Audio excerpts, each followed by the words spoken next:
Hello, good morning, everybody. This is Irina Gorazio, and I will be the teacher, the instructor for the project management lesson during the following 5 hours. This is a live lesson, so maybe there may be some technical problems, but we will manage. I will introduce a bit myself. I am a certified project manager and in two methods, PM4SD, which is project management for sustainable development, and PRINCE2, which is projects in controlled environments. Moreover, I am the project manager of the PMIR project, and I am passionate in project management, so I hope these 5 hours will be interesting, and it is not easy to concentrate all the contents of managing projects within with a certified method, but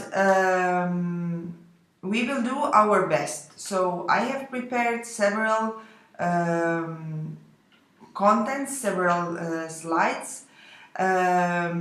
We will do our best to explain all of them. In case we won't achieve it, you will have all the documents on the mock, on the web, on the mock. So you will be able to download them, and I will be at your disposal in case you need any further information.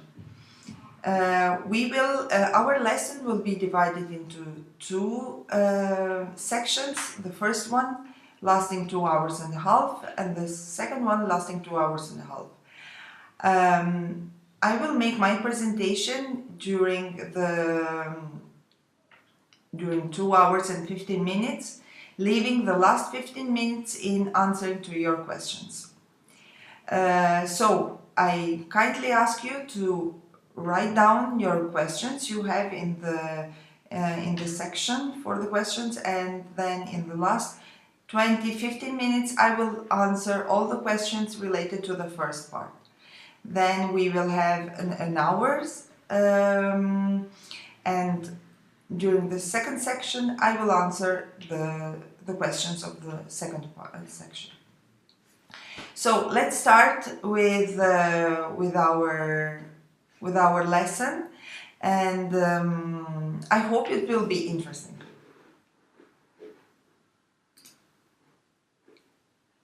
So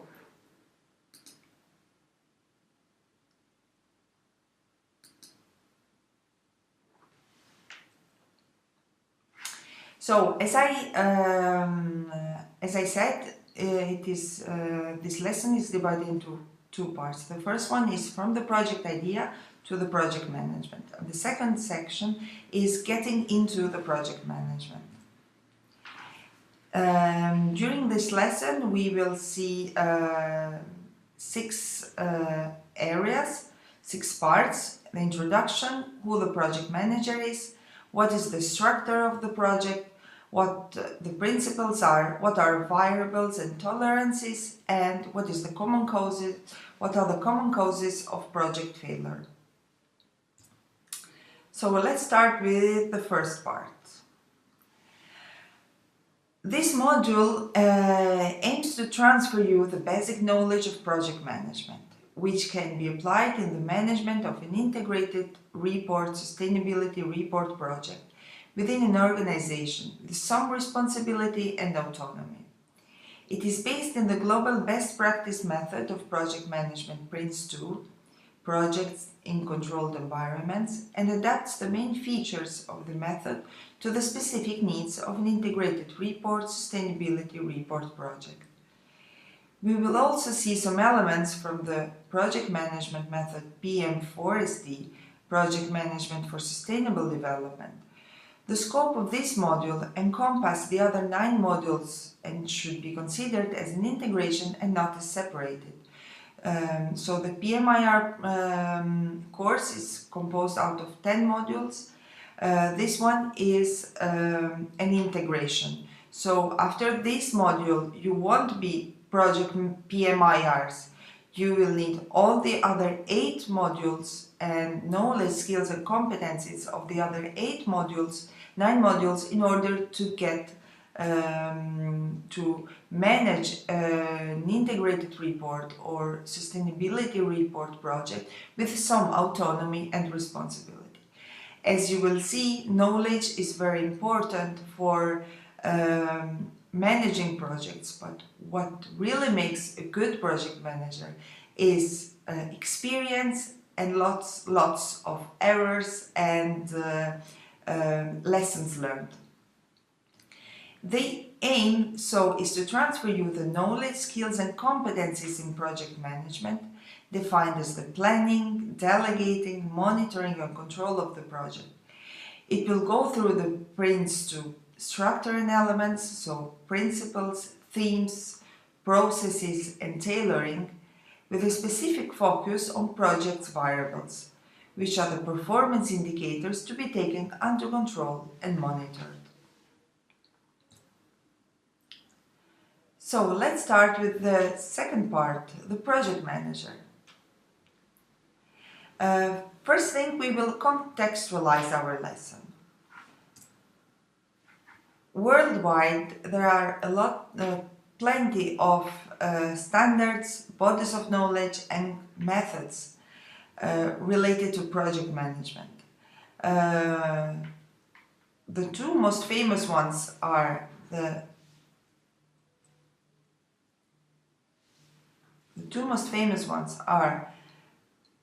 the PMBOK, Project Management Institute, a guide to the project management body of knowledge, and PRINCE2.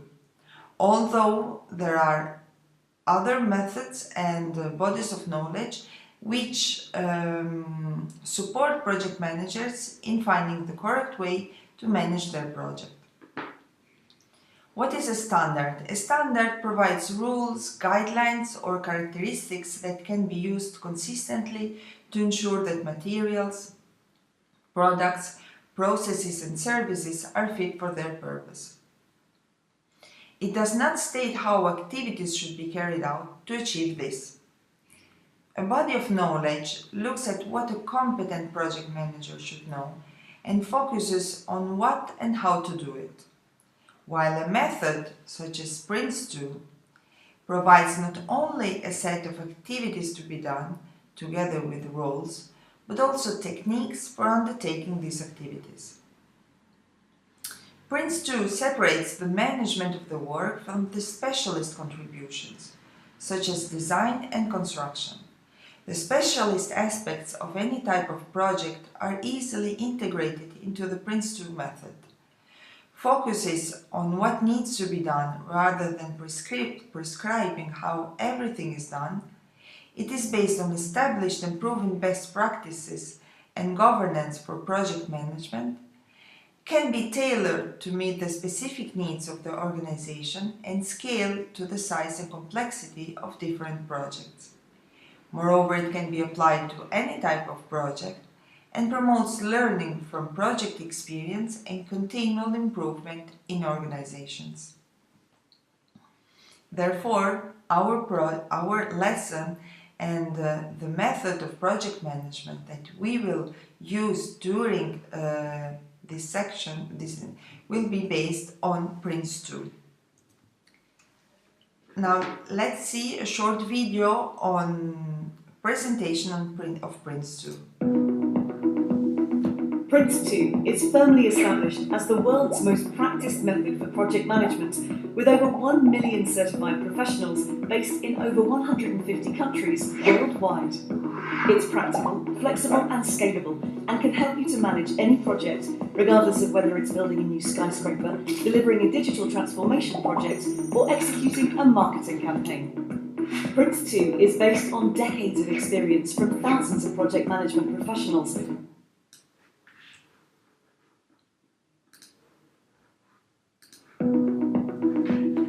PRINCE2 is firmly established as the world's most practiced method for project management, with over 1 million certified professionals based in over 150 countries worldwide. It's practical, flexible and scalable, and can help you to manage any project, regardless of whether it's building a new skyscraper, delivering a digital transformation project, or executing a marketing campaign. PRINCE2 is based on decades of experience from thousands of project management professionals working across a wide range of industries and geographies. So, how does it work? PRINCE2 is made up of 7 themes, principles and processes. The processes are the how, and the themes and principles make up the what and why. Combined, these serve to create a flexible, easily repeatable guide to delivering successful projects. The method is supported by 3 main elements: a PRINCE2 book, Managing Successful Projects with PRINCE2, certifications to Foundation, Practitioner and Agile Practitioner levels, and an online membership service to help you excel in your role. Why should you be interested in PRINCE2? 85% of practitioners stated that PRINCE2 has been helpful in their day-to-day role. 88% of PRINCE2 certificate holders said the certification has helped them in their career. In today's world, project management is becoming a business-wide skill. No matter what your usual role or expertise is, at some point in your career, you will need to think and act like a project manager. Stand out from the crowd and deliver successful projects with PRINCE2.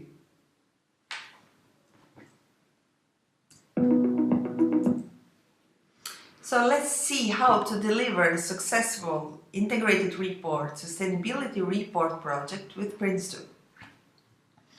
What is a project?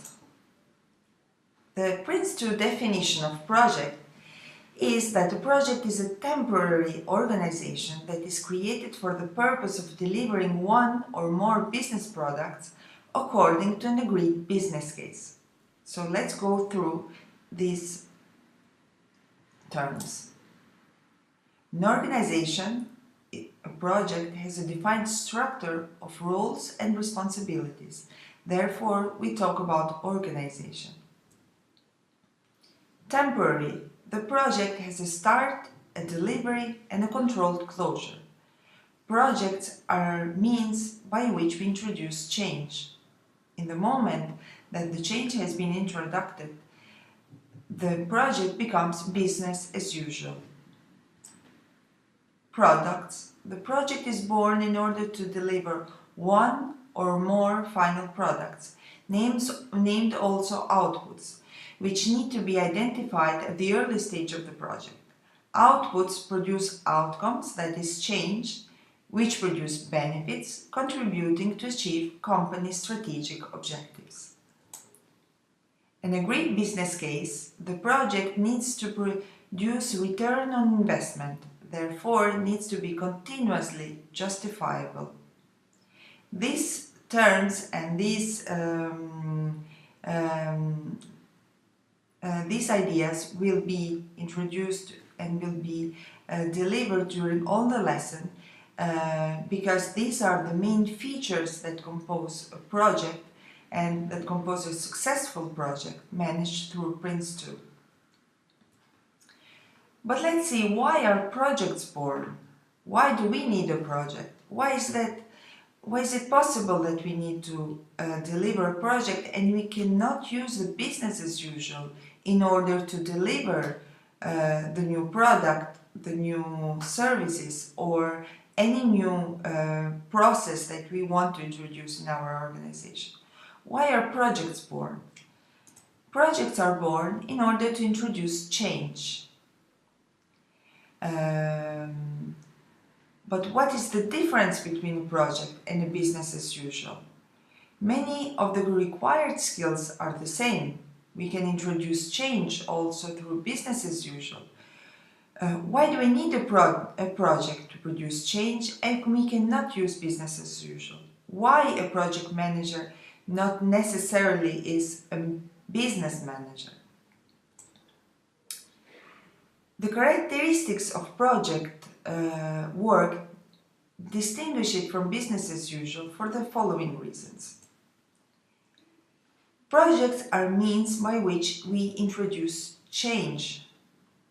So while business as usual is meant by running the business on a daily basis, projects introduce something new, something that we need maybe to test, something that we need to verify for a period of time, and then to see if really can bring the business justification that it was where it started from. It is temporary, so when the desired change has been implemented, business as usual resumes in the new form and the need of the project is removed. It is cross-functional. A project involves a team of people with different skills working together on a temporary basis to introduce a change that will impact others outside the team. Projects often cross the normal functional divisions within an organization and sometimes span entirely different organizations. This frequently causes stresses and strains, both within organizations and between them. Each has a different perspective and motivation for getting involved in the change. Let's think about also a project involving different organizations from different European countries, such as PMIR. Of course, each organization in a different country has its modus operandi, has its way of working. So putting together all these organizations within a project in order to introduce change, so to introduce something new in a very short period of time, it is very challenging. So it is frequent to have stresses, to manage issues, to manage problems, and why not also to manage changes. Unique. Every project is unique. An organization may undertake many similar projects and establish a familiar proven pattern of project activity, but each one will be unique in some way. A different team, a different customer, a different location, a different time. All these factors combine to make every project unique. Furthermore, uncertainty. The above characteristics will introduce risks and opportunities. Opportunities over and above those we typically encounter in the course of the business as usual. Projects are more risky because we introduce change, because we introduce something new. And we have a short period of time to produce the new thing and to produce change and to produce measurable benefits. Furthermore, the environment within which the project is being managed may influence how it is started up, delivered, assured, and closed. There may be factors external to the project itself, such as regulatory frameworks, and factors specific to the individual project, such as the industry sector, the geographical location, and the project risks.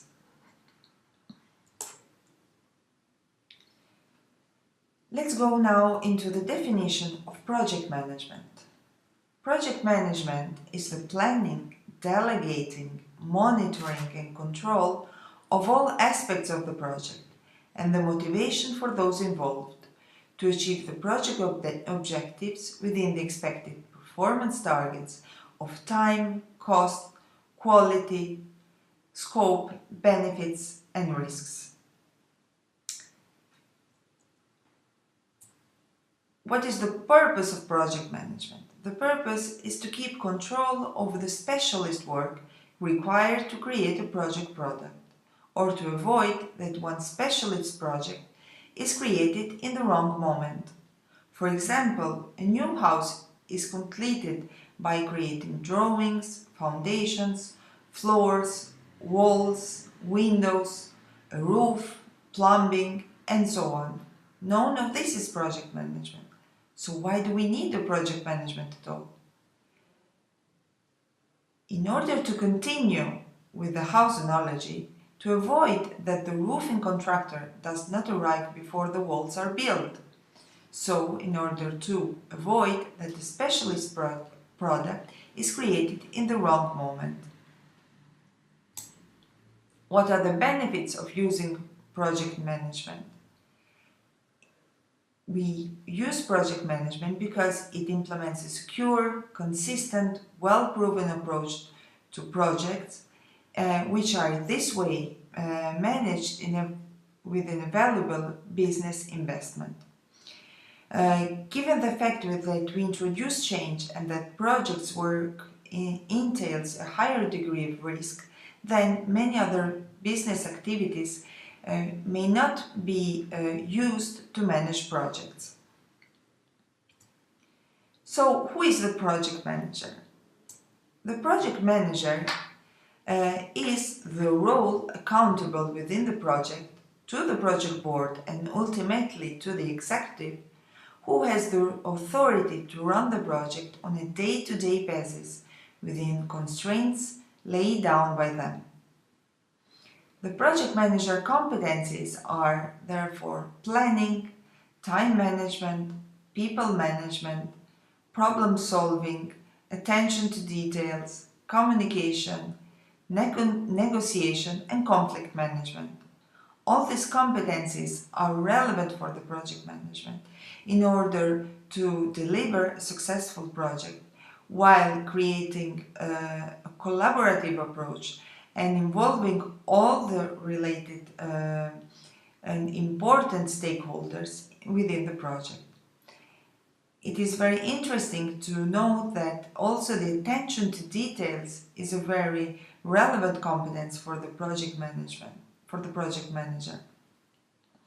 The project manager should always be very attempt to all the details, to all the single problems, to all the single elements that in somehow may give a change to the project. So what are the responsibilities of the project manager? To ensure that the project produces the required products within the specified tolerances of time, cost, quality, scope, benefits and risks, and we will see all these tolerances later on. To ensure that the project produces a result capable of achieving the benefits defined in the business case. And what are the activities?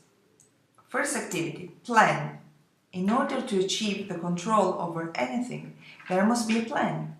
It is the project manager who is responsible for planning the sequence of activities to achieve the final output.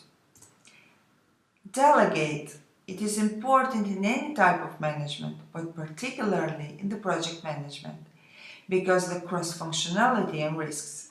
It may be possible for the project manager to accomplish all specific tasks by himself or herself, but being a project manager implies that some tasks or all of the specific work is delegated to others. Monitor. With the delegated work underway, the aim is that it should go according to plan. But we cannot rely on this. It is the project manager's responsibility to monitor how well the work in progress matches the plan. And finally, control. If the work does not go according to the plan, the project manager has to do something, so exert control. Nevertheless, even if work is going well, the project manager may identify an opportunity to speed up or to reduce costs. The structure of the project.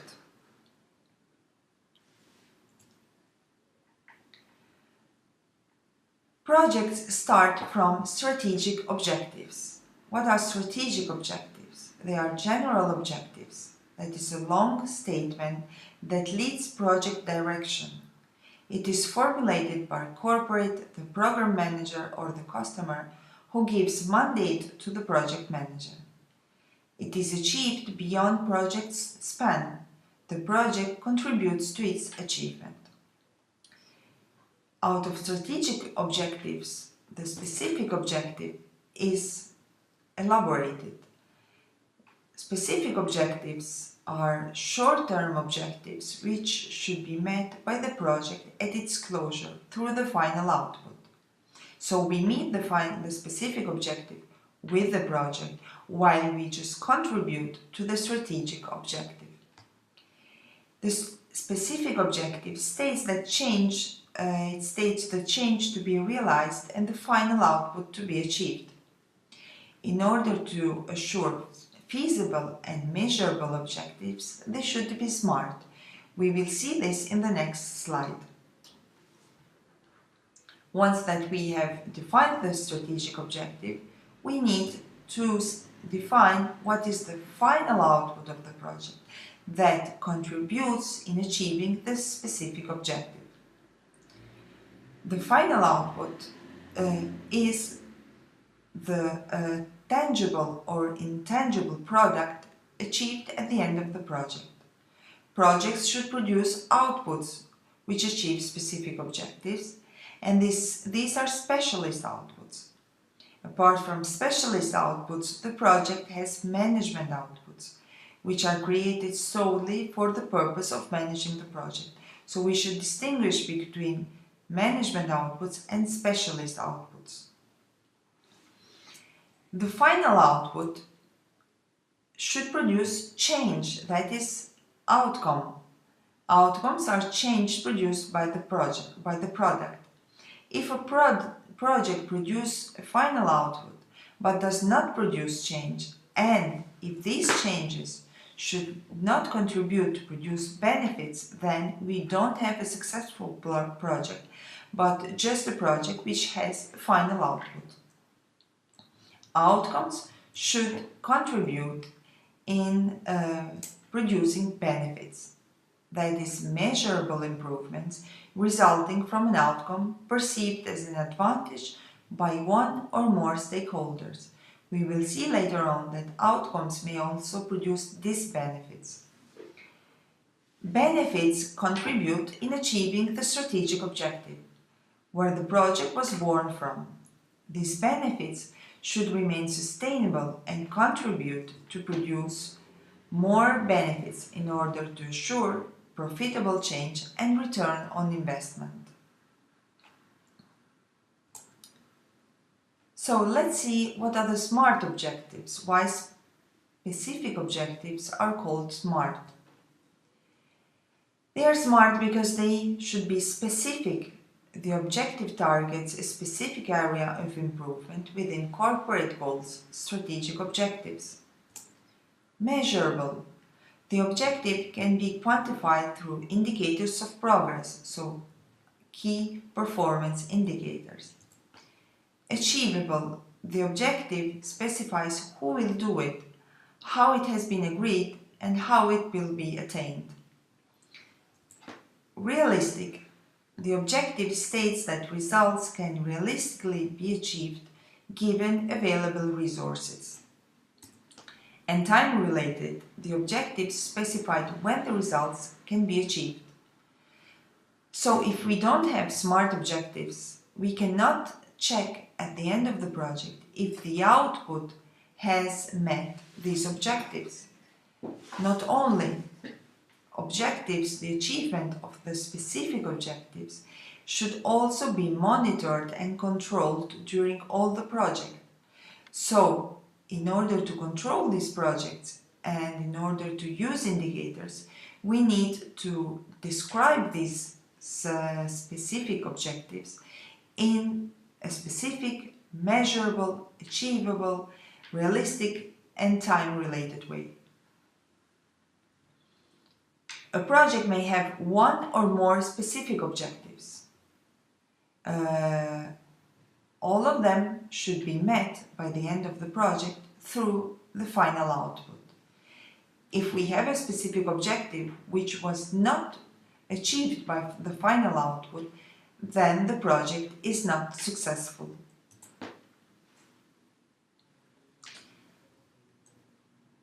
Let's see the project management structure. Then let's go a bit more into details on the project management structure. and according to Prince2. According to Prince2 method, the project management is integrated by 4 elements: principles, themes, processes, and project environment. So as you can see from this cake, in the middle of it, and the basis of it, we have principles. Then on principles, we have themes. That is the 7 themes that we will check later on. Themes contribute to principles, and each theme has a specific question that will be replied with the documents and with the theme created. These themes are managed during all project lifetime, that is composed out of the 7 processes of the Prince2. On the project is included into a project environment, so we should tailor the project to its specific project environment. We cannot keep the Prince2 structure and just transfer it to any project. We have to tailor it, and we will see at the end of the lesson what we can tailor and how we can say that we are tailoring Prince2 and the method to a specific project environment. So, principles. Principles are guiding our 7 and our 7 plus 3 and are guiding obligations on good practices, which determine whether a project is genuinely being managed using Prince2. They reply to the question why the Prince2 envisaged 7 principles, while PM4SD envisaged 3 more. We will see all of them. Themes. Again, themes are 7. Themes are aspects of project management that must be addressed continually and in parallel throughout the project. They are specific areas of knowledge of the project management. So the definition of themes is specific areas of knowledge. Processes. Processes are again 7, and they reply to the question how. Processes describe the progression from the pre-project activity of getting started through the stages of project life cycle to the final act of project closure. Each process has a checklist of recommended activities, products, and related responsibilities. We will see processes and themes during the second lesson. The project environment. Organizations often want a consistent approach to managing projects and tailor the method to create their own project management method. Moreover, this method is then embedded into the organization's way of working. Projects are framed within a set of variables, that is, performance objectives, which should be continuously managed, monitored and controlled in order to ensure that the project follows in the envisaged way. If the project gets out of the envisaged direction and beyond accepted tolerances, then the management by exception procedure should be achieved.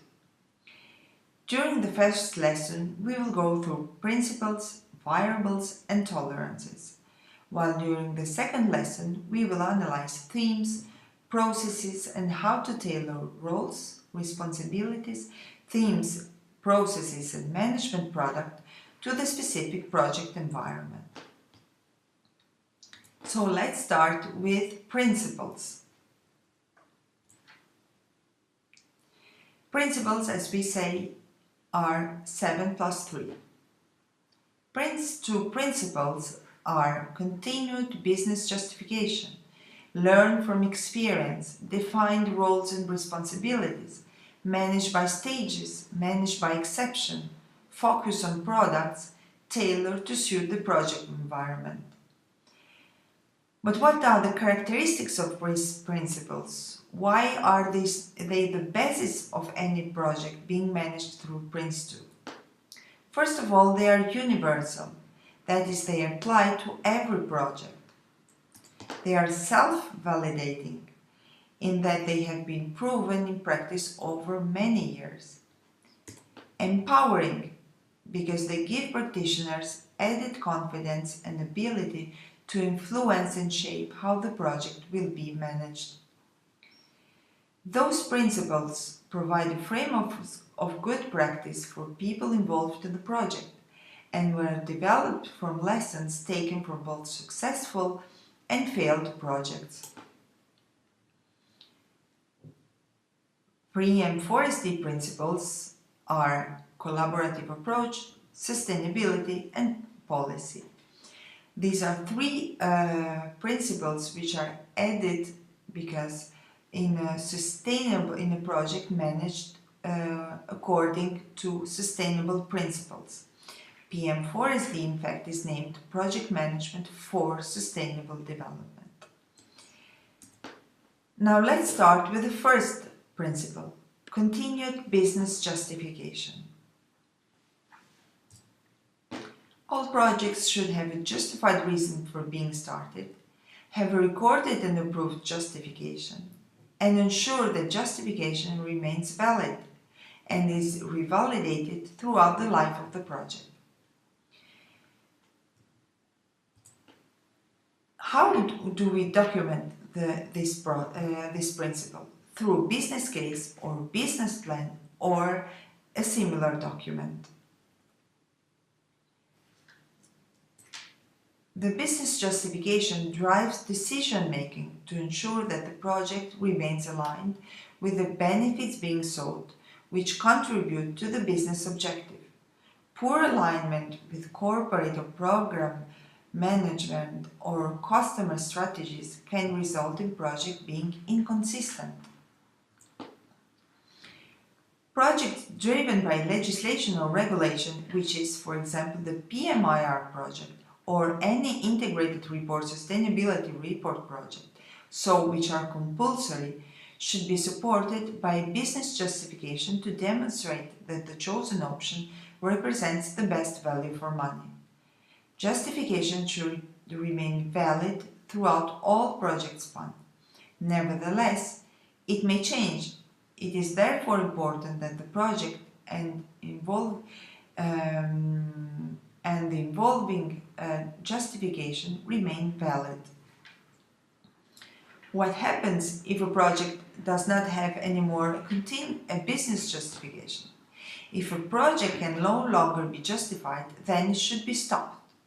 Stopping a project is a positive contribution to an organization, as its funds and resources can be reinvested in other more worthwhile projects. Second principle, learn from experience.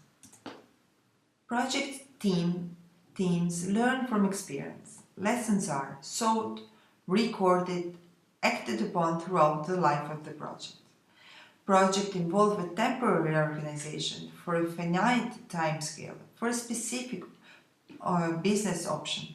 So learning from experience is essential in order to improve our project and to improve our practice within the project and to improve the project itself.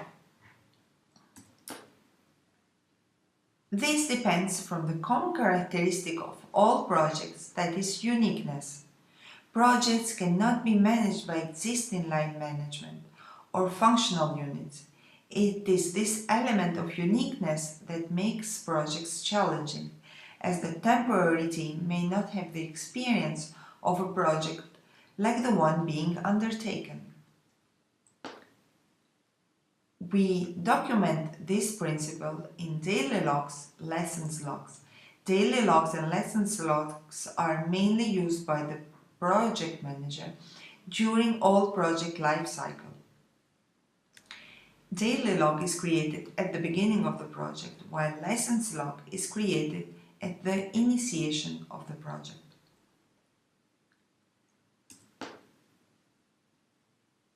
Learning from experience so takes place during all project span.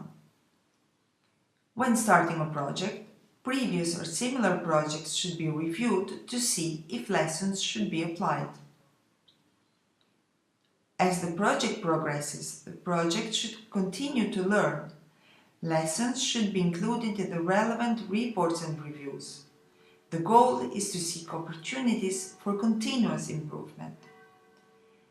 As the project closure, the project should pass on lessons. Unless lessons provoke change, they are only lessons identified, not learned. It is the responsibility of everyone in the project to look for lessons rather than to wait for someone else to provide them. Defined roles and responsibilities. People, projects involve people, so the right people should be involved. Moreover, projects are cross-functional. They may involve more than one organization, a mix of full-time and part-time resources. The management structure of the parties involved in the project are likely to be different, with different priorities, objectives, and interests to protect.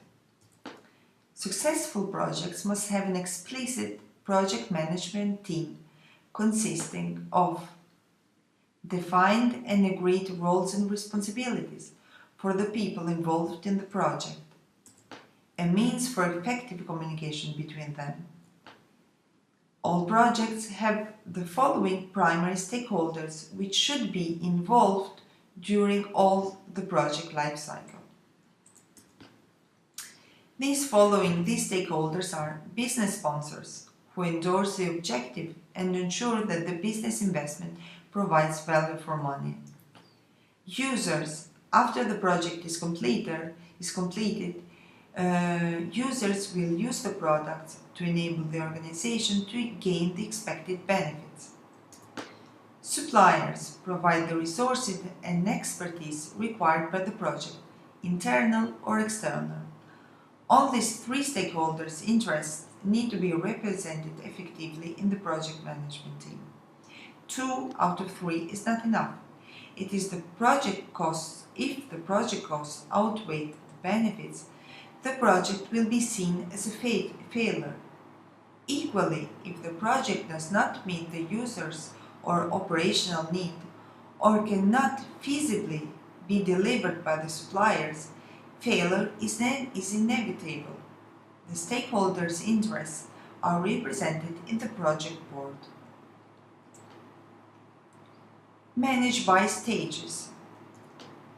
A project is planned, monitored, controlled, and managed stage by stage. What is a management stage?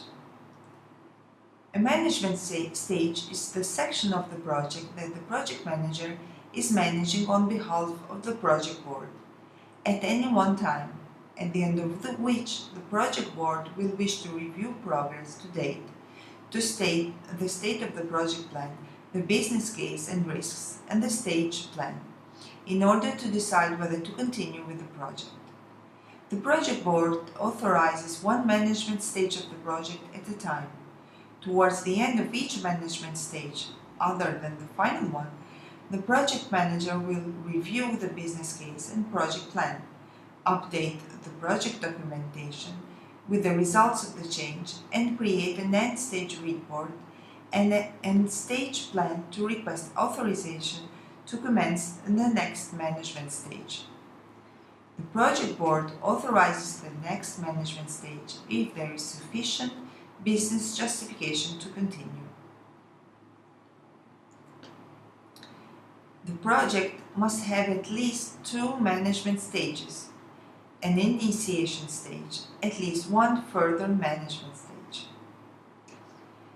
The choice of appropriate management stages for a project will depend on a number of factors, including the size and complexity of the project.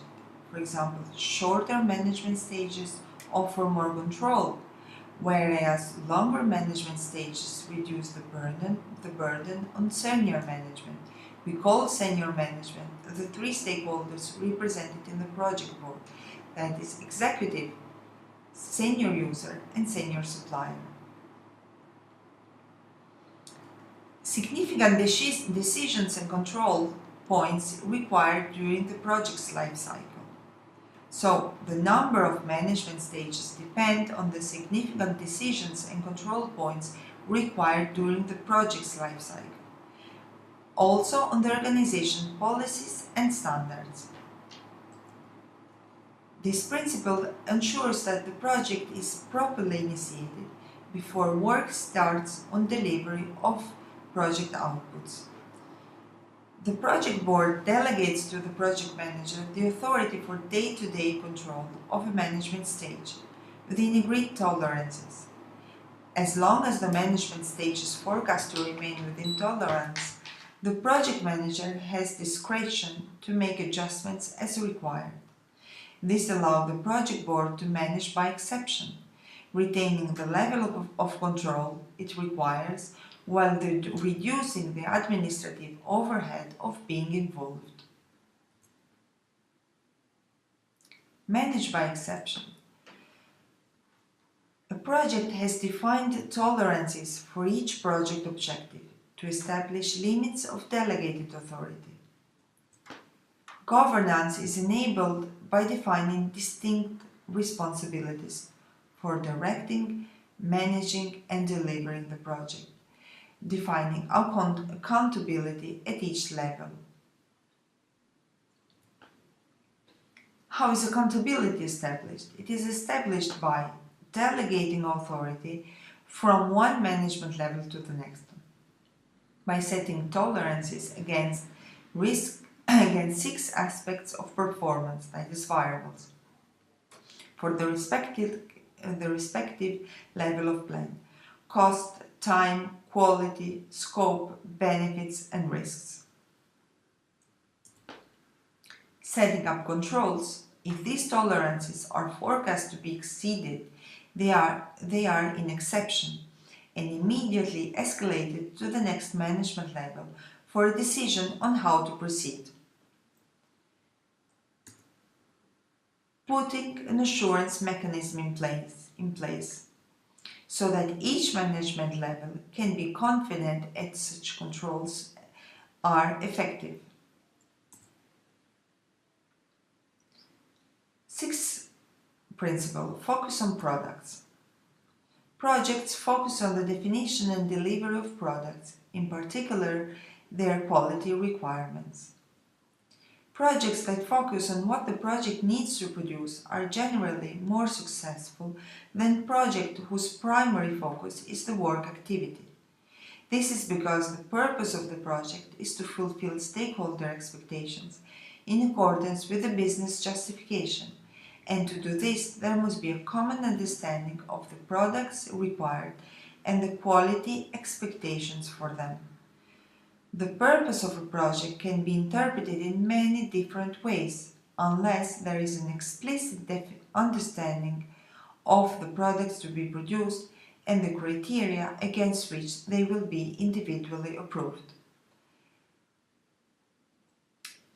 Prince 2 requires output-oriented projects rather than work-oriented projects. These outputs are also called products. Products are both specialist product and management products.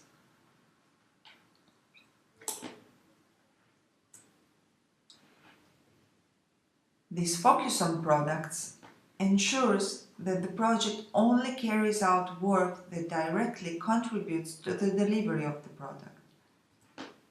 Helps manage uncontrolled change, that is scope creep, by ensuring that all changes are agreed in terms of how they will impact project products and the business justification for the project.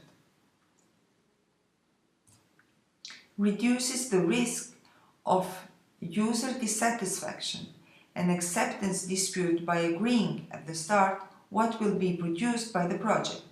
We will see later on that one of the first activities to be delivered during the starting up a project. Starting up a project is the process when the project has not really yet started. One of the main activities to be delivered is the project product description. So what we do at the beginning of the project is to describe what the project will achieve. In order to have a clear vision and assure a collaborative approach and assure that all people involved in the project have a clear definition of what is the scope of their role in order to avoid scope creep.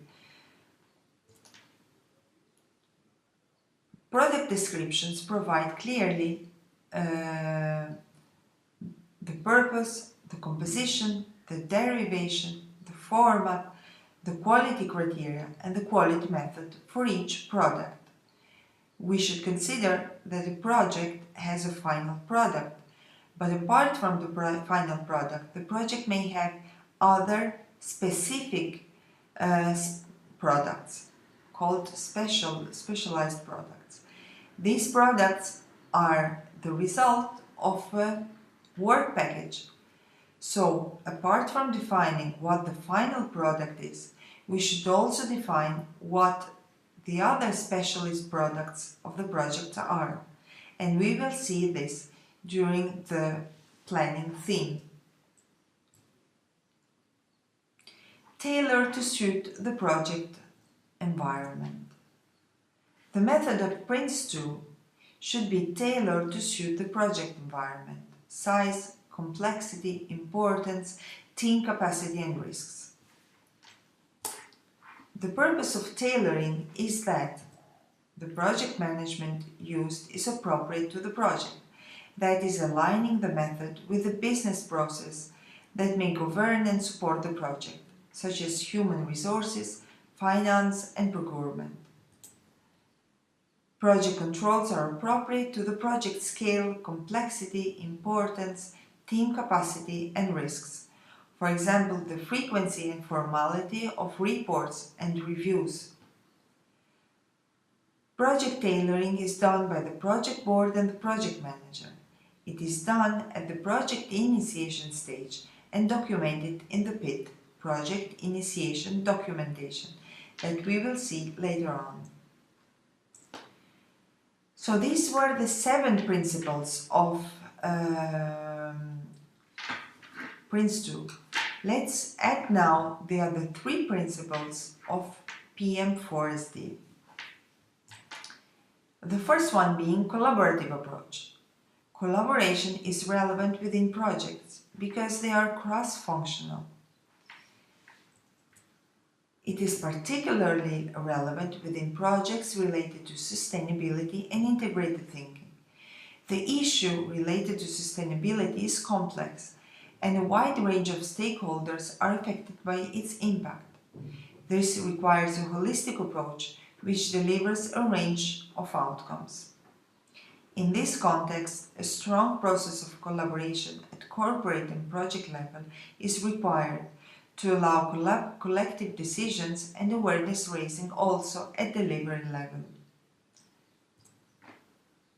Collaborative approach benefits are ensured motivation towards project goals and its benefits, ensured inclusiveness and equity, strengthened long-term support and commitment, pooled knowledge and skills, added value and creativity, and strengthened collaboration. Producing an integrated report or sustainability report within an organization, at least for the first time, requires a change in the way of working and thinking. Companies' intangible values are measured by KPIs, and this requires commitment and motivation. One of the major risks is lack of motivation and collaboration at delivery level of the project. Therefore, collaborative approach is extremely relevant, mostly when the project manager is new in the organization. Nevertheless, it is important to remember that effective project management requires information, not necessarily documents, and decisions, not necessarily meetings. Having a collaborative approach is very important during the decision-making stage and during the communication and during the information with the delivery level of the project management.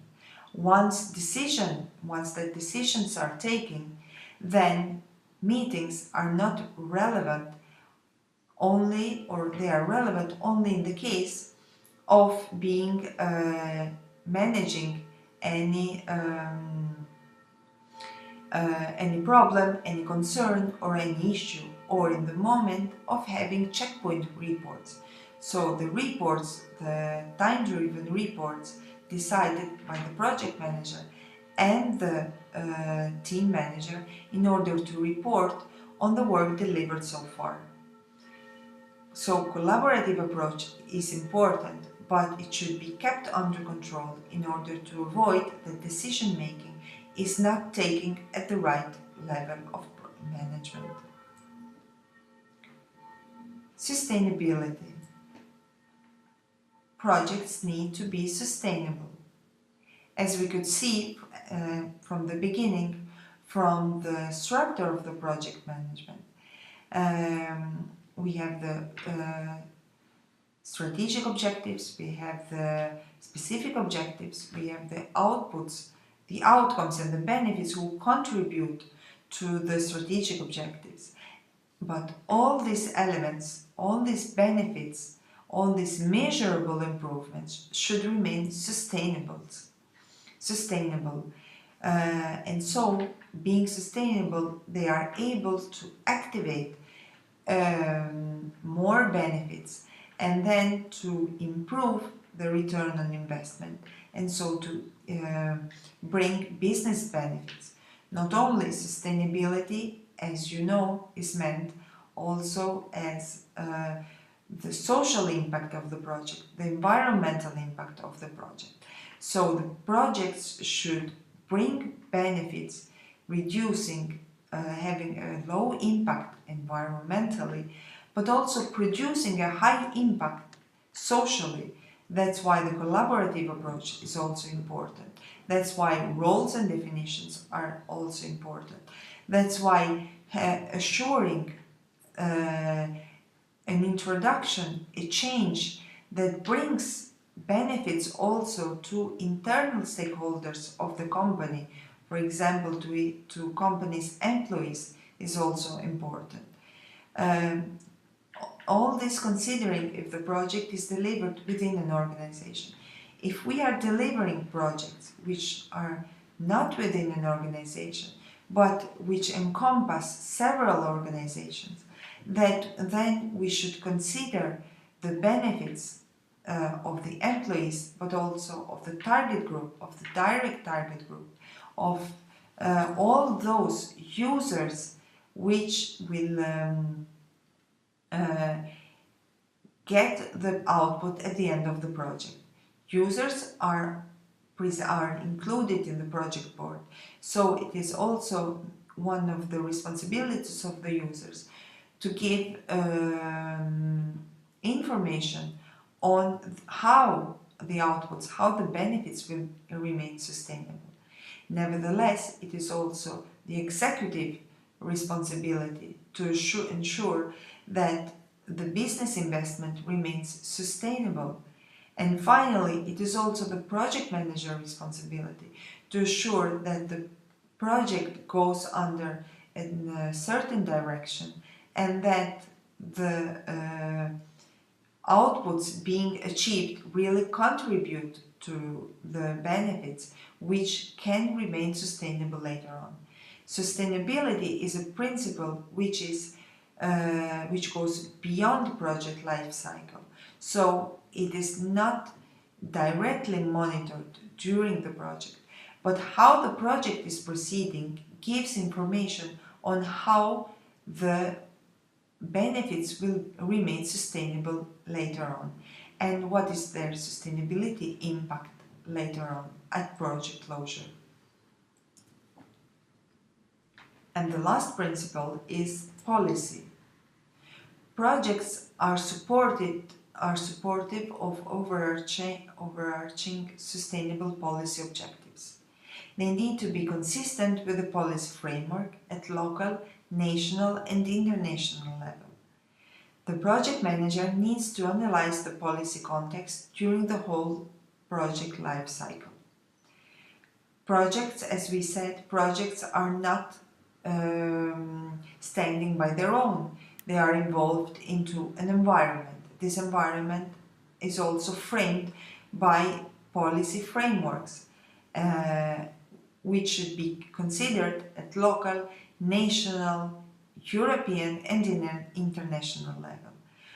For example, the PMIR project was born from the European directive, so it is framed by its scope is framed by this directive. Each integrated report or sustainability report project will be framed by certain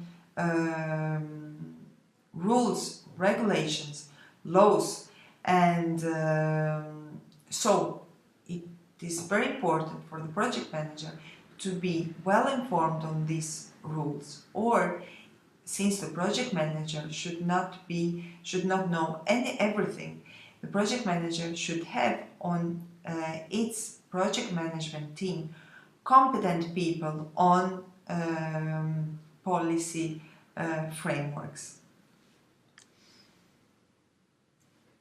So these were the project principles which should be kept in all the projects. Unless we don't use these principles, unless we don't apply these principles, then we are not using a Prince2 project management methodology. It is not about using the Prince2 methodology, it is about using some guides, some best practices and some proven experiences which really contribute to our project and which really can bring an added value to what we are doing. So keep in mind these principles and try to study them, because they will be very helpful for you when you will manage your project, your integrated reporting, sustainability reporting project within any type of organization. As we said, apart from principles, before going into the themes and the processes and the tailoring, we should see which are the variables and tolerances which frame the project and which frame the temporary and the uniqueness of the project. Let's see, what are variables? The definition of variables is that they are performance objectives, which need to be continuously managed and monitored during the project life cycle.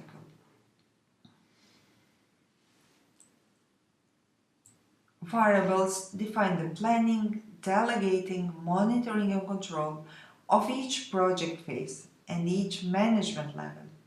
During planning, the project manager will analyze all project characteristics and identify those variables to keep under control and monitor constantly. In order to ensure that the achievement of the final output of envisaged benefits and the possibility to keep these benefits sustainable. During controlling a process, controlling a stage, the project manager can verify that the project is proceeding as planned or is deviating. So monitoring of these variables happens during the process controlling a stage. We will see the process during the next lesson. During controlling a stage is the process where most of the work of the project manager is concentrated. And monitoring of the project, monitoring of each stage of the project is done through variables and through tolerances. What are management level?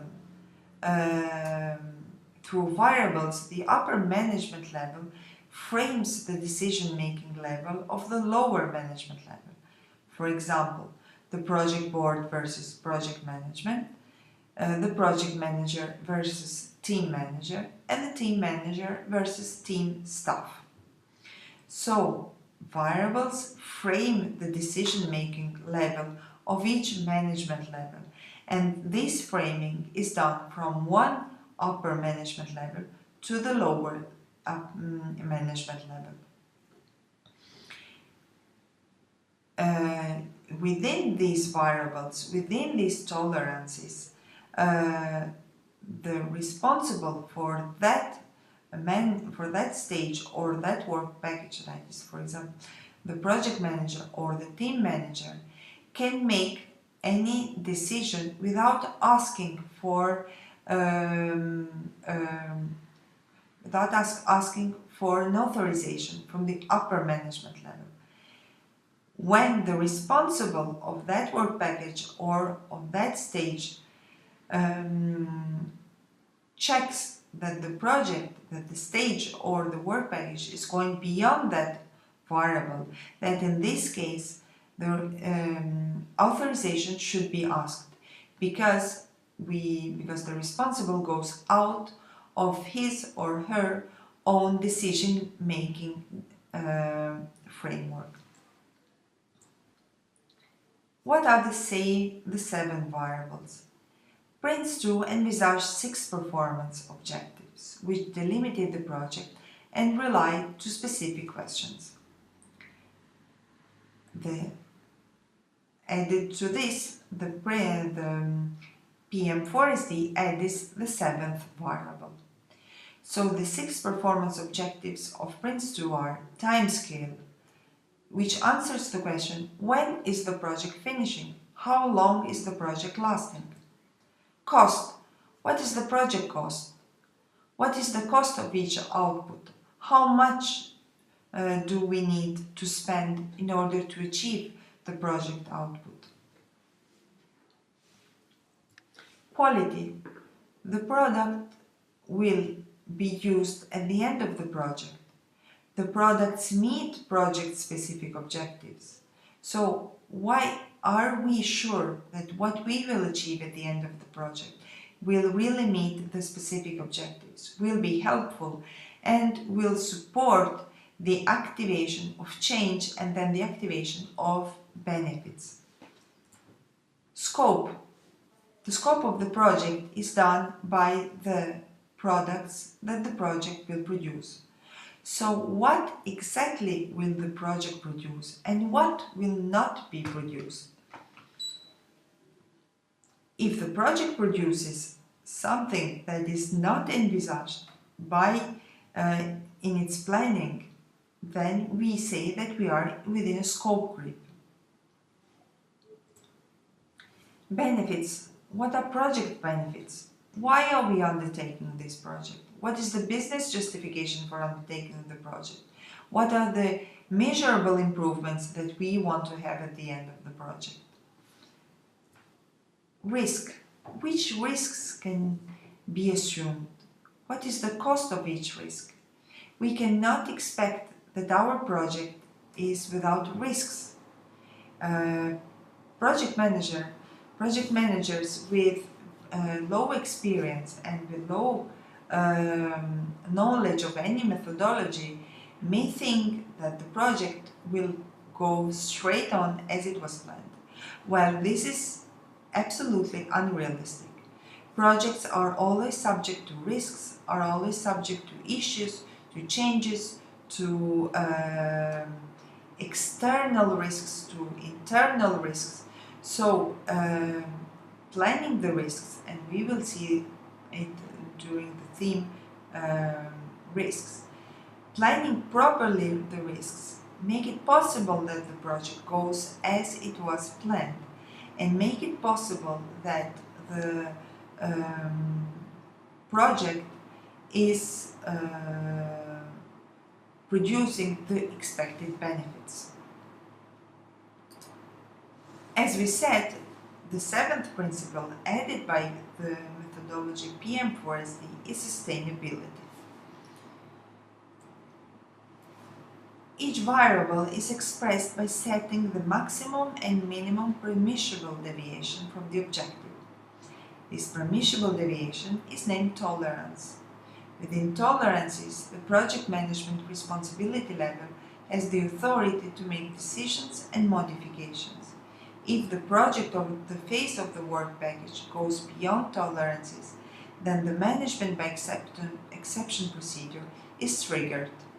So it is very important since the beginning of the project to understand these 7 variables, to plan properly these 7 variables in a feasible way, in a realistic way, and then plan what are the variables tolerances that, if used, allow us to remain within the ordinary management of the project. Of course, when there is not an absolute decision making when we talk about these variables. That's why they are called variables. So, being a project unique, it cannot be replied exactly as a similar project developed in the past.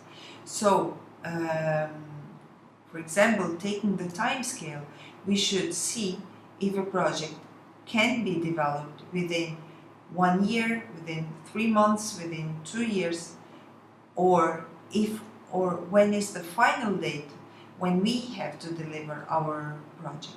Because sometimes we have the possibility to decide this time scale of the project, but this is not always possible. So we should see if the corporate program management or the client has a final date when the project should be delivered. Taking the integrated report or the sustainability report project, of course, when you will manage this kind of project, you will be asked to deliver the report within a certain period of time, which is asked by law. Quality is always the variable that is more difficult to be monitored and managed, because this assumes that products are described at the beginning, but products are may change during the project. That is, projects are subject to risks, are subject to issues, are subject to requests for changes. So, what is the level of change that we can allow to the products while remaining within the ordinary management? And what is the change? What is the request for change? What is the off specification? We will see later on all these terms that I'm pronouncing. What is the level of change to the product description that makes us go out of the ordinary management and so go into the management by exception? And these tolerances defined for each variable allows us to have a clear vision of the scope of each responsible within the organization of the project.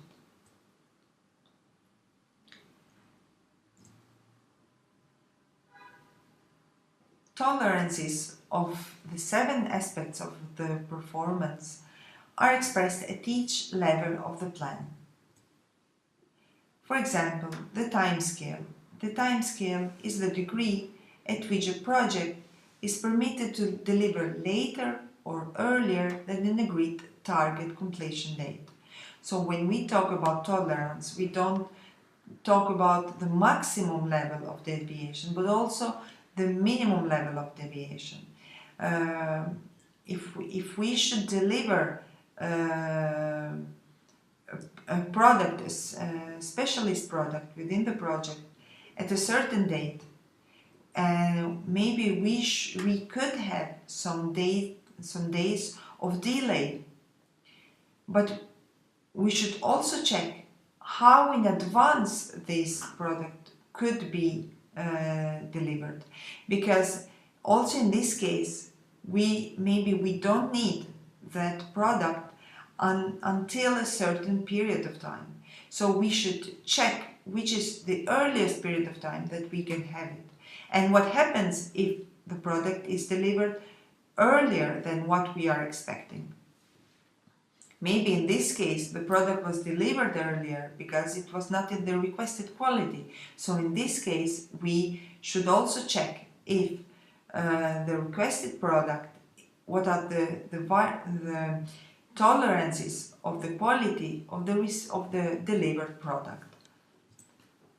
The cost, the degree of permissible overspend or underspend against an agreed budget. Again, here the project budget is made out of budget voices, so we should check and we should see which is the change of the budget that we can make from one voice budget to another. What is the allowed permissible deviation? The quality, how much something can vary from the agreed quality criteria. For example, a project to produce a new sports watch may have a target that the watch should work underwater for a depth of 50 meters, with a permissible tolerance of plus or minus 5 meters. The scope, the permissible deviation from the planned product. For example, a project may be required to deliver all of the mandatory requirements, but be permitted to deliver only 50% of its desirable requirements. We will see these mandatory and desirable requirements during the Moscow technique. Benefits, the degree to which it is permissible to under-deliver or over-deliver benefits, realized or estimated. For example, the business case for a sales improvement project might have been modeled with a plus or minus 2% range or increased income generation. Risks, limit on the plan's aggregated risks. For example, a tolerance may be set that the cost aggregated threats must remain less than 10% of the budget, and that the cost of any single threat must be no more than 5% of the aggregated budget. So in case we see that we are going over this budget for the management of the risk, then we should activate the management by exception. Sustainability. Sustainability, environmental, social, economic, is monitored through KPI indicators. KPIs. So also the tolerances of these KPIs should be given according to the company, according to the organization where we are delivering the project, and according to the context where the project is delivered. So let's start with the first variable, that is timescale. When we talk about timescale, the first question is, when is the project finished? As we said, projects are temporary in nature. They will have a defined and controlled start, a planned development, and a known and controlled end. One of the major causes of the project failure is the unclear definition of project planning.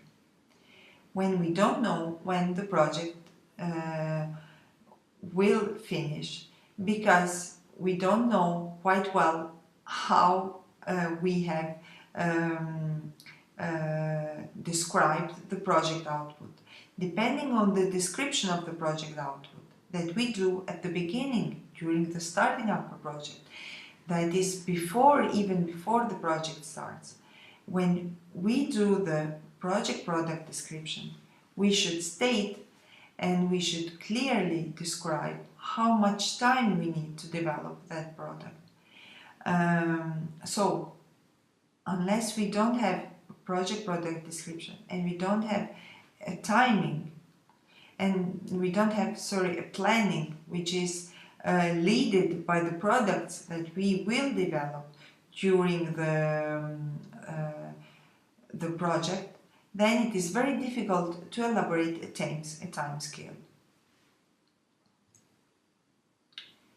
Delays, an unclear definition of project planning causes delays in the execution of the activities, problems in the management of responsibilities, increased difficulties in the cost calculation. Because of course, we cannot recover time. So if we have, if we were supposed to finish an activity at a certain moment of time and we are not able to finish that, we can recover then later on. We can put the project under management of exception. We can also at the end achieve a very qualified output. But all of this will have impact on the cost calculation, because the time that people dedicated to recovering this product was time taken out from another activity, another product. This causes also stress, so the less motivation, less collaboration, and we have the idea that the project is not well planned. This variable really has a very strong impact on the project, and one of the two standard monitoring factors in order to check if the project is going under its direction or not are timescale and costs.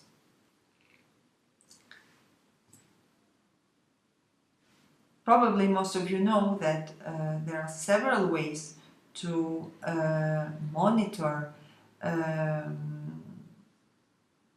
timescale, time of delivery of each activity of the project. But one of the most used tool is the Gantt chart.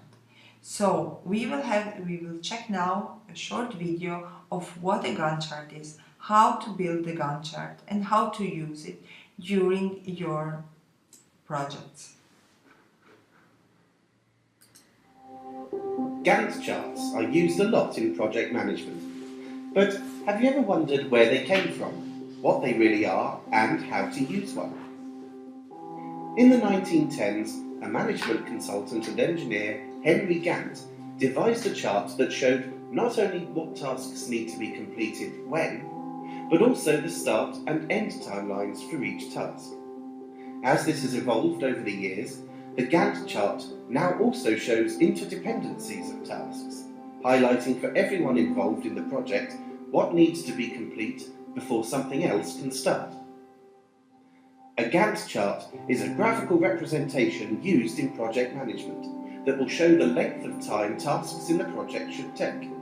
This helps the project run more smoothly because you can easily see the order of tasks. You can see project progress in terms of where you are and where you should be, because each task is given a time allotment. You can see both the start and finish time of each task, showing where it is possible to have things happening at the same time, which helps you plan resources appropriately. You can see any interdependencies that exist between tasks, i.e., which tasks you have to complete before you can start others.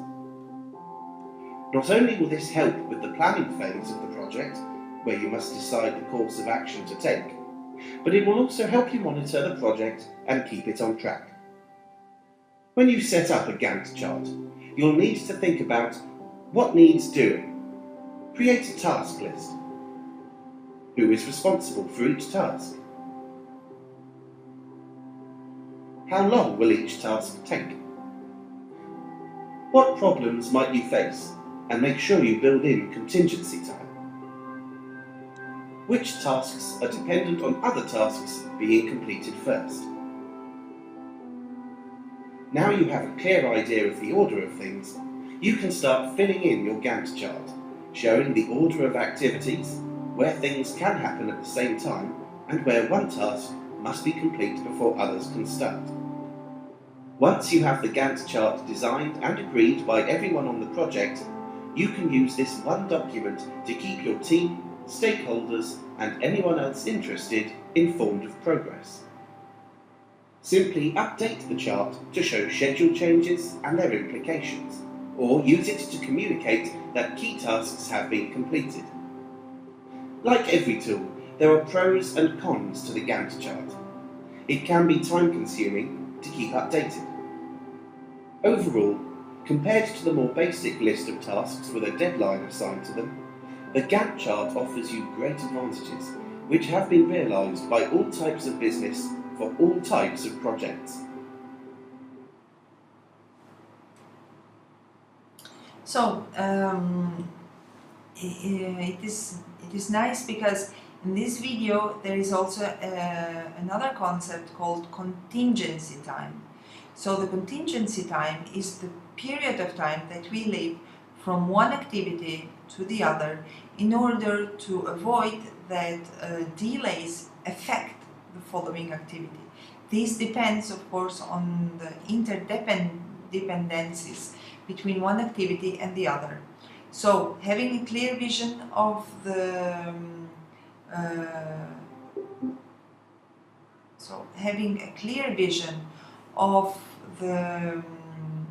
planning of the outputs helps us also to understand the dependencies between activities, and this clear vision also helps us to understand what is the contingency of time that we can leave from one activity to the other in order to have a successful project and to go underway, remaining in the ordinary management of the project, so within tolerances. Now let's see the cost variable. The cost variable replies to the questions: what is project cost? What is the cost of each output? Projects need to produce value for money, and products are meant to produce added value to the users. Projects need to be affordable. Since every project is a business investment, projects always need a budget which corresponds to the activities, which are duly justified with the activities. So, therefore, projects need to produce value for money. And this is also one of the measurable improvements that some projects may bring or should bring. So, when at the beginning of the project, or again during the starting up a project, the first document that is being created, it's the project brief. In the project brief, we include the project product description that we said before, but also the outline business case.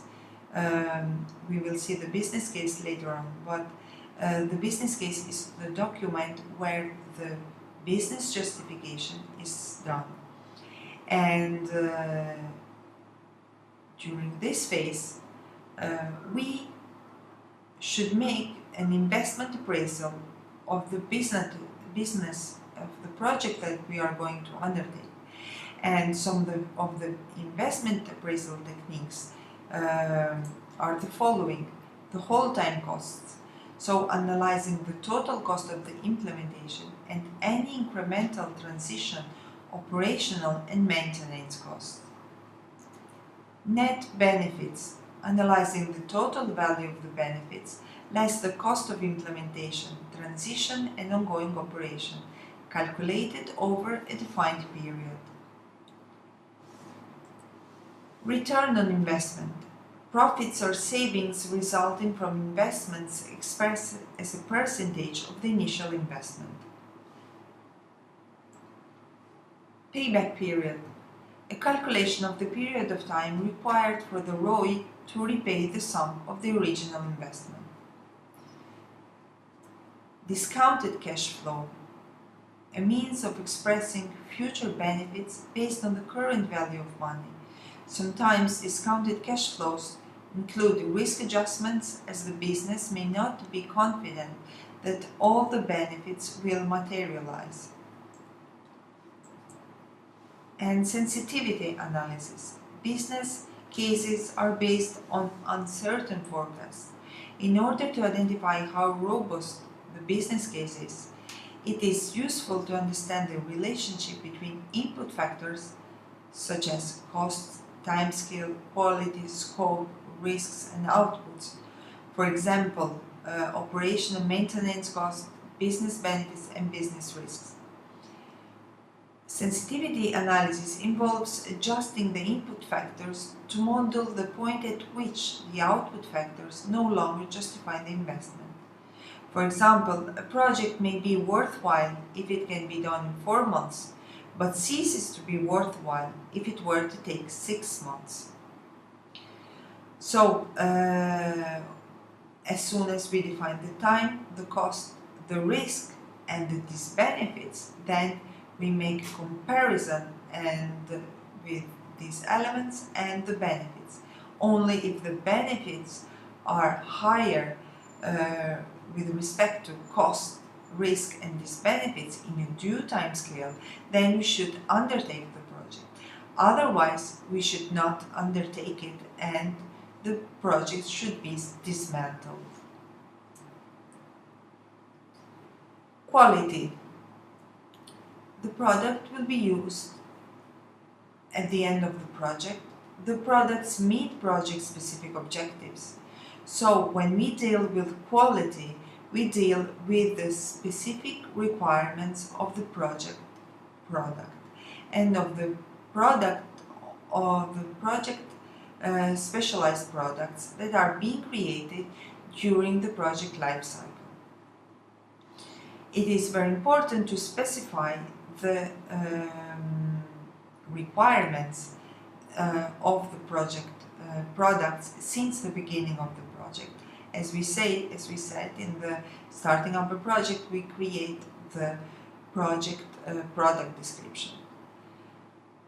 So, being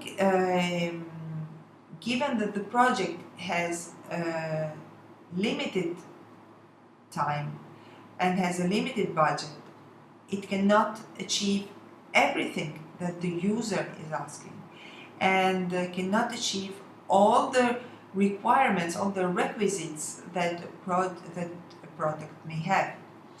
The list may be infinite. So we should decide from the beginning of the project what the project can achieve against what the project cannot achieve. Because the product must fit for purpose. So this is the quality. So how can we check and how can we prioritize the acceptance criteria and the quality criteria of the stated mainly by the users and the business? One of the methods is the Moscow prioritization technique. The Moscow states for what the product must have, should have, could have, and would have. So must have, what is essential and critical in the business justification of the project. Only those things identified in must have are guaranteed to be delivered by the project. Should have, what is important but not critical to the business justification of the project. For example, a should have may be a failing to meet a legal or regulatory framework or requirement. Could have, what is useful but not critical to the business justification of the project. And won't have, what has been considered but will not be delivered. Even though it may seem strange to record what is not going to be delivered, doing so is often powerful as it formalizes an agreement to not deliver something. The quality variable then is very delicate variable because it always should stay in the middle between what is the required quality from the users and what is the supplied quality of the suppliers, given a time and given a budget. So, therefore, making it clear from the beginning of the project what will the project achieve and what the project will not achieve avoids scope creep, avoids misunderstanding, avoid problems and concerns during the project, as well as avoids requests for change and of specifications. So reduces the overburden of the project manager in making adjustments later on once that the project has been started. Considering that users and suppliers and business which is the executive within the project board can be represented by the same person, the project manager should make it very clear and should work very carefully during the starting up a project, but also during the initiation of a project with the executive in order to state what will be achieved and what will not be achieved. The scope of the project. The scope of the project states what exactly the project will produce and what will not be produced. It is important to understand clearly the expectations of the users. It is therefore very important, it is very connected to the previous variable, which is quality. There must be an agreement of the project scope, and the project manager needs to have a sufficient understanding of what is and what is not within the scope. What is not and what is not within the scope means what the project will produce and what the project will not produce. And what the project will produce means what are the specific requirements of the project product description and what are the requirements of the project of each, what are the components of each project specialized product. In order to assure that the project remains within its ordinary management, the project manager should take care not to deliver beyond the scope, as this is common source of delays, overspend and uncontrolled change. This is scope creep. So, for example, if we are under delivering a project and requests come to include an output in the project which was not envisaged, which was not expected, and which was not planned, so we don't have a budget for that, but asking to make a change to the project, so because this new output is extremely important and for the benefits or of the project, or simply for the organization producing requiring the project, then we should check it very carefully, because it is not said that all new products really can be included in the project.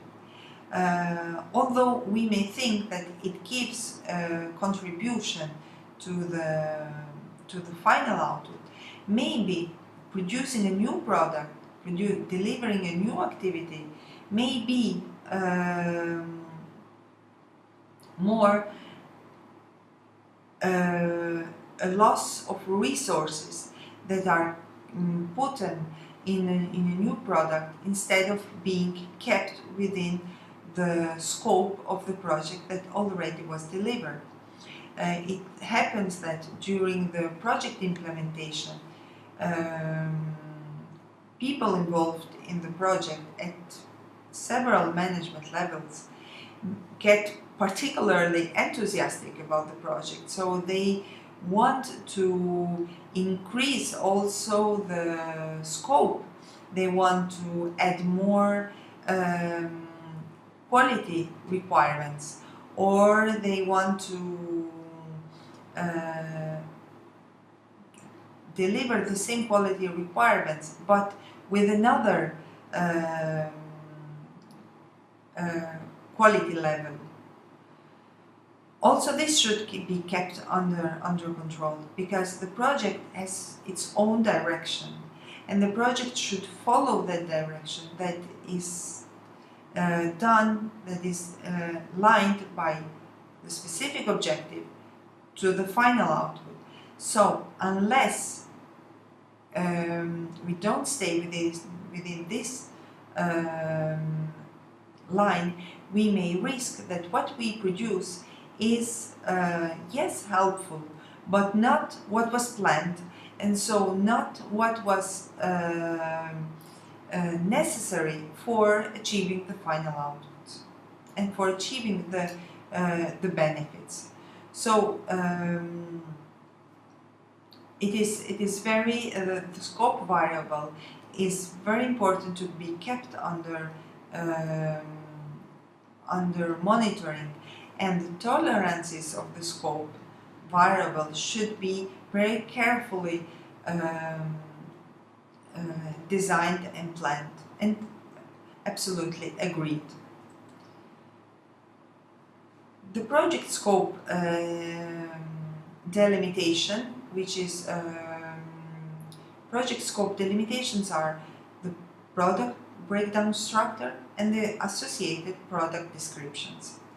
The product breakdown structure is the product, the planning technique when the final product is split into its products that should be achieved before arriving to the final project product. So this product breakdown structure delimits the scope of the project, and unless a product is not within this product breakdown structure, it should not be produced, while the associated product descriptions support the scope of the project, so the variable of the project, because the product descriptions contain all the components of the project, all the requirements being prioritized. So in the product description we see how the product will be delivered, and in this way we avoid that what is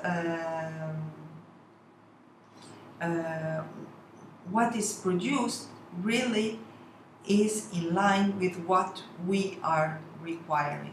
Of course, the project manager will not check at the end if what produced was the one being requested. The project manager will monitor constantly and request from the team manager who is producing the specialist product the checkpoint reports. These checkpoint reports will show how the product is being developed, and with these checkpoint reports the project manager will check if the produced output is remaining in line with what expected.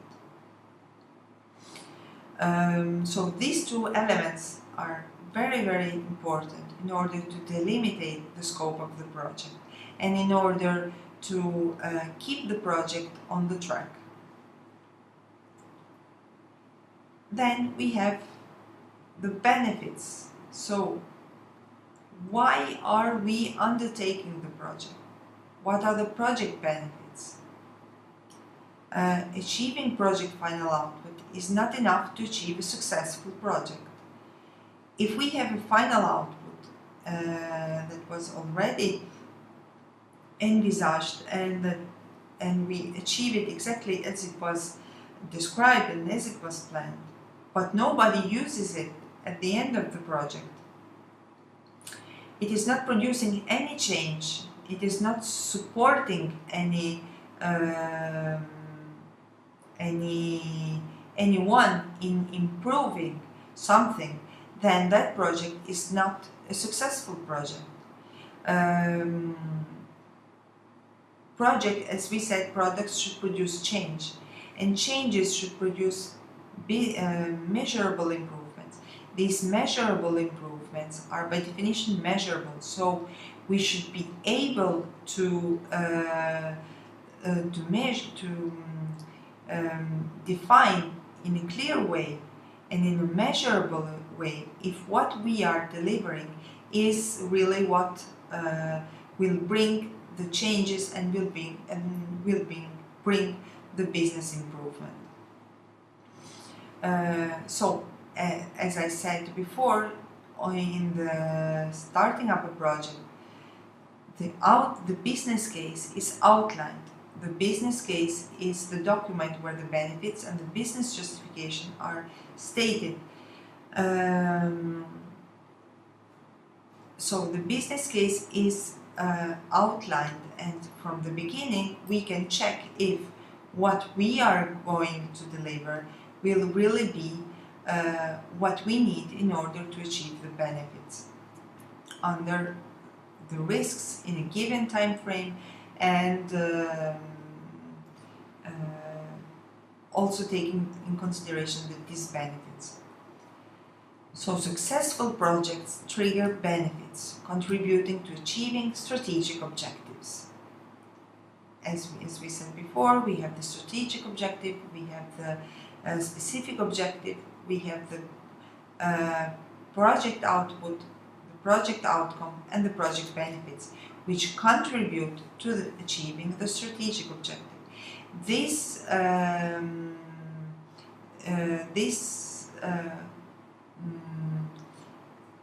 connection between these elements should never be forgotten, because this will give the direction of the project, and this will give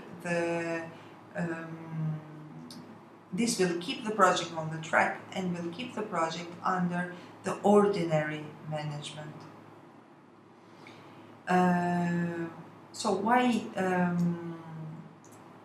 the project manager has to have a clear understanding of the purpose of the project as an investment, and should make sure that what the project delivers is consistent with achieving the desired return. So, of course, it is not the project manager who takes decision under the investment of the project and on the financing of the project, but it is the role of the project manager to keep the project on track, and it's his role to assure that the project will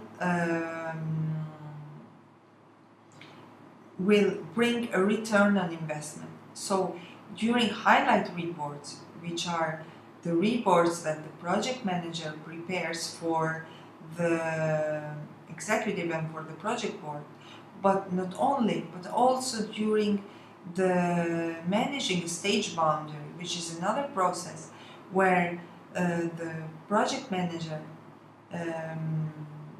finishes a stage and starts planning the next stage. So during these moments, which are the main moments of communication with the project board and mainly the executive, the project manager should continually demonstrate to the executive and the project board that the project is being kept desirable, viable, and achievable. Other way, the project will, first thing, the project will go under exception. So improvements will be done, a new planning will be done in order to keep the project on the track in the way that it justifies the business investment. But lastly, at the end, eventually, the project may also bring may also be closed, because the major benefit would be to close the project instead of continuing with it. So this is the relationship. Benefits should be higher than costs, and risks plus these benefits. We will see later on that changes may produce these benefits, which are negative improvements perceived by some stakeholders. In order to start the project and to continue the project and to close the project, we should assure that these benefits, that these business improvements, these measurable improvements, are higher than the costs for undertaking them. The risks, and also risks, they have a budget, so they can be calculated with the budget, and with they may also have a contingency budget. Plus these benefits, if our project will bring, for example, a loss in a certain market, or a loss of certain clients, or other negative effects that the project may bring. What is the monitoring tool? Again, the investment risk the investment appraisal techniques. The investment appraisal techniques should also be included in the business case, and should be considered from the beginning of the project, as we said previously, and should continually be monitored by the project manager, and reporting on the investment appraisal should be made to the executive in order to verify that the project is still viable, achievable, and desirable.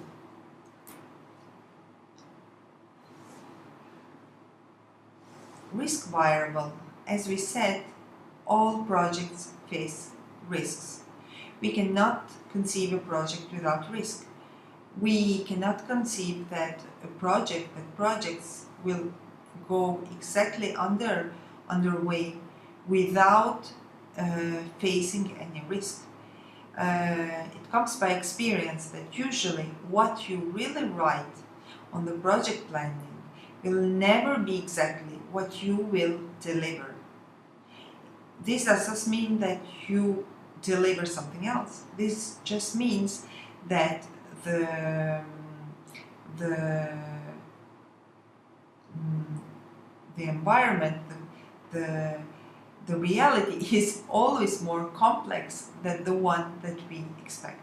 So that's why the learning from experience, the lessons learned, the learning from the experience of other senior project managers, and or recording under the risk register those risks that we faced during the previous projects has an invaluable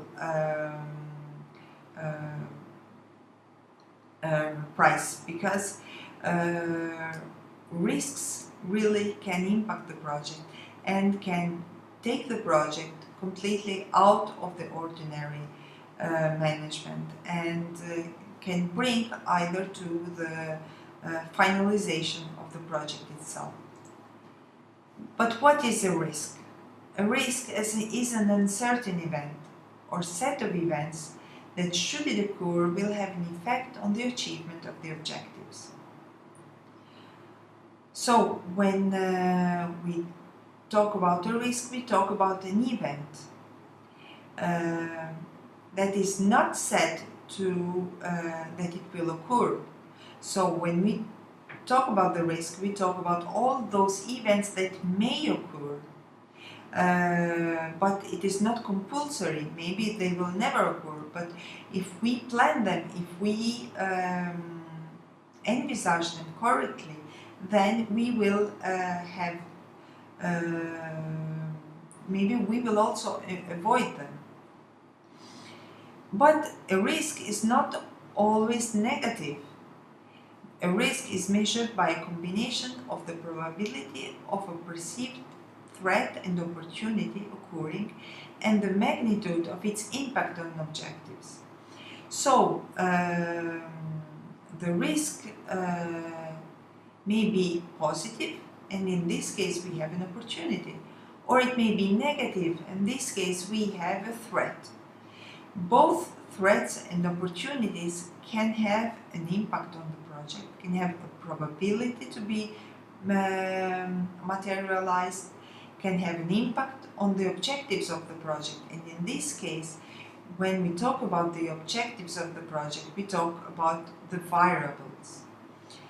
And in both cases, so being a threat or being an opportunity, risks need to be planned, identified, assessed, planned, implemented, and in case being realized, they should have a reply. We will check this risk management approach during the next lesson.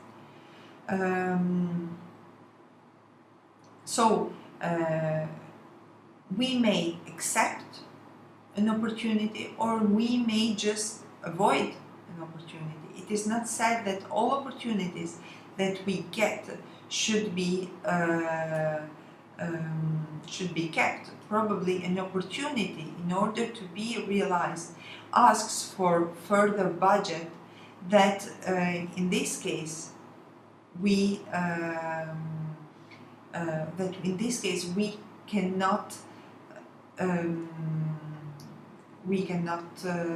take. So maybe an opportunity, although being a positive risk, may be rejected. Of course, this decision making does not depend on the project manager, but on the project board, unless the risk remains within the tolerance. So, what is the risk tolerance line? It is a line drawn on the summary risk profile. Risks that appear above this line cannot be accepted, without referring them to higher authority. So, this is a very simple way of drawing delimitation of the risk. Just drawing a line. Those risks that we place above the line cannot be accepted or cannot be managed directly by the project manager without referring to a higher authority, which means to escalate them. And escalating them, the risk authority or the project board may ask, or the project manager, in case the risk is escalated by the team manager, the project manager or the executive take a decision on the project, assuring on the risk, assuring that still the project, that replying to the risk is not too expensive, and assuring that replying to the risk keeps the project under track, and so keeps the project under the ordinary management. Of course, if the risk brings the project completely, the whole project outside of its objectives as a whole, then the project board should ask for authorization to the customer, program manager, or the client. And we will see these roles during the next during the next lesson, but this is just an introduction in order to keep used with the terminology. While the risk profile is the aggregated risk,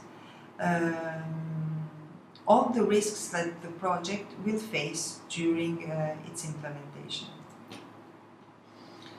What is the risk monitoring tool? The risk register. It should be stated that Prince2 gives baselines, so gives the base documents for all these management products. Some of them are very detailed, some of them are not, are just baseline, but these documents can be freely downloaded from the internet, and you can use them and of course adapt them to your project. It is very interesting because also the risk register is designed as an Excel file, and you can use that to start getting used and getting familiar with how to manage risks. Last but not least, the sustainability. So, when we talk about sustainability, we check what is the environmental, social, and economic impact of the project. All projects must guarantee a long-term sustainability. Between these three aspects, we cannot consider the project as a standalone element. The project produces changes produces benefits, which are measurable improvements, and these changes, they should remain sustainable. But also the project should contribute to the social improvement of the people getting involved, but to the stakeholders, should not have or should contribute to reduction of the environmental impact, and should improve the economic impact. Of course, what I'm saying are just very, very vague examples, because everything depends on the exact type of project, on where the project is being developed, and on the strategic objectives of the organization requesting the project. But what is for sure, we saw it is also a principle of projects, is that projects should remain sustainable. The return on investment should be sustainable. Sustainability criteria can be used as a scientific tool to planning and monitoring, but by setting the maximum and minimum permissible deviation. But who is the role within the project management that is responsible for the sustainability? As we said before, we talked about this before, we have the senior user, we have the executive, we have the project manager, and who are related to some aspects connected to sustainability. But actually, since Prince2 does not envisage a role, does not envisage sustainability, neither as a principle or as a variable, Prince2 does not envisage a role to manage sustainability. Actually, neither PM4SD does. So in any case, it is the responsibility of the project board, and especially the executive and the senior user, to guarantee that the project ensures long-term benefits, return on investment, low environmental impact, and general well-being of internal and external stakeholders. It is the role of the project manager then to keep the project on the track, to keep the project under in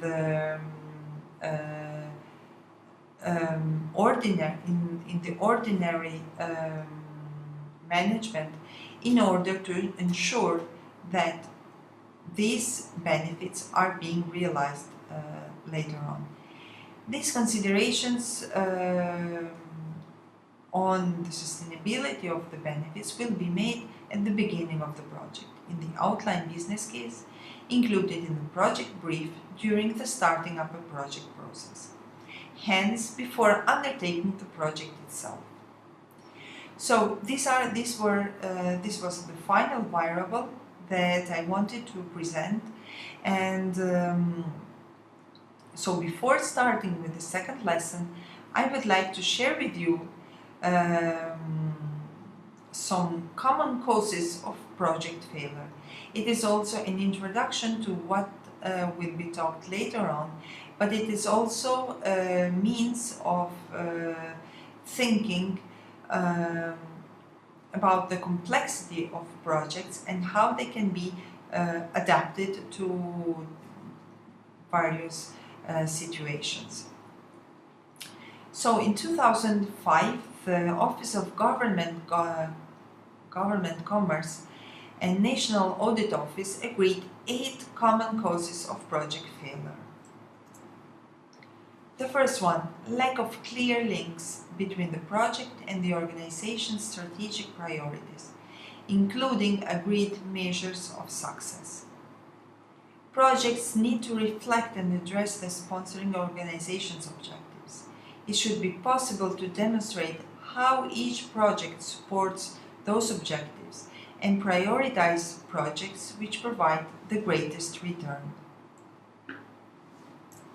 Lack of clear senior management and ministerial ownership and leadership. The project board is the group of senior stakeholders who collectively lead the project and ensure that authorizations for the project and its constituent stages are made. It is intended and recommended that major projects with wide-ranging impacts will require members of the project board to be selected from the highest echelons of the organization. Lack of effective engagement with stakeholders. The involvement of the key stakeholders is critical in ensuring ownership of the project and its associated deliverables. The more passionate the stakeholders are about the project, the more likely they are to become involved in the removal of obstacles, and the more responsive they will be in dealing with problems as they arise. Lack of skills and a proven approach to project management and risk management.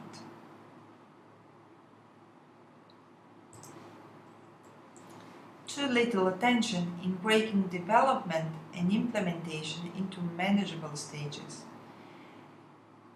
Projects must be divided into appropriate management stages, which provide steps for the implementation of the project. The division of the workload into these steps reduces the exposure to risk and enables accurate planning and monitoring of the progress. Each stage in turn will contain a number of work packages. As we said before, dividing the project into management stages depends of course on the project, depends on the complexity of the project, on the context, on the program management. For example, if the project is within a program management, then each management stage may be delimited by the requirements of the program management, because each stage of the project may contribute to the program where it is included. So management stages are relevant because they support the control of the project and the principle managed by stages.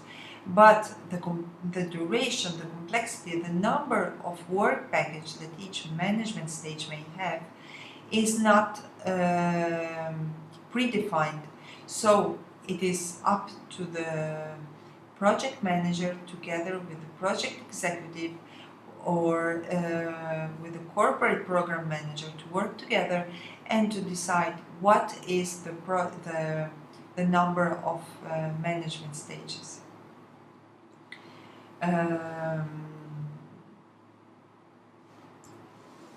Evaluation of proposals driven by initial price rather than long-term value for money, especially securing delivery of business benefits. The senior supplier is available to the project manager throughout the project, bringing industry expertise and senior level involvement in the project team. This engagement of key technical interests at a higher level ensures that plans are achievable and resources are available. It is the role of the executive to assure funding for the project. But of course, the project should produce value for money.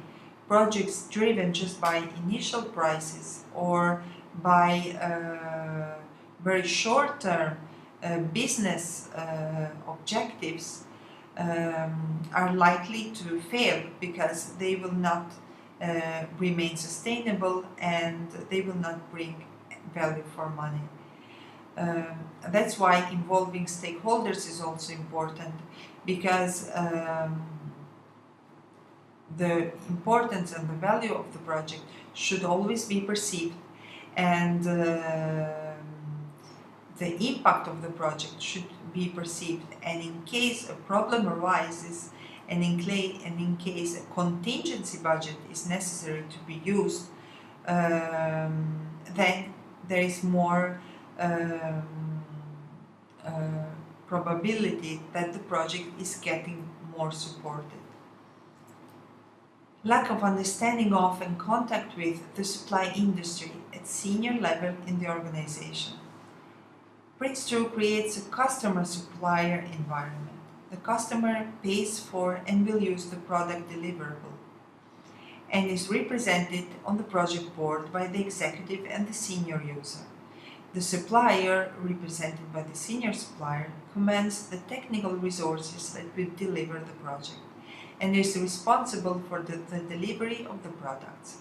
Bringing these interests together in the project's decision-making group is designed to facilitate the integration of the different interests. So the project should assure the involvement of these three stakeholders, and their roles and responsibilities should be clearly defined and should be also clearly known by the stakeholders themselves, because they have to demonstrate what their contribution will be in the project, and they have to be responsible for their activities, and they need to give the necessary support to the project manager during the project management. As we said, the project manager is not the person who can do everything within the project. The project manager responsibility and decision making is delimited by the stage variables, and the project board authorizes the project managed stage by stage. So the project manager should ask support and authorization to the project board during its processes and within the activities that the project manager delivers, and of course only if the project is going beyond these tolerances. If the project remains within tolerances, and so the project manager has all the tools and the support in terms of methodology, in terms of management documents to deliver the activities and to deliver problems also within the management stage and within the tolerance, then the project manager should not overburden the seniors of the project, so the project board, with requests and with permissions. So only in exceptional cases, in management by exception, the project manager asks support to the project board. In the other case, the project manager makes a report to the project board and makes highlight reports and informs about any change or any concern, any problem that the project is facing. That's why it is very important for project managers to get the right competencies in managing projects, because there is a high usage of the term project management, but it is very important either to get a certification as project manager or to work with with a senior project manager in order to be able to manage project properly. Because we cannot invent ourselves as project managers. We have to become somehow both by studying and by experience. The same is valid for managing risks and for applying the right methodologies in the risk management. So this was the introduction to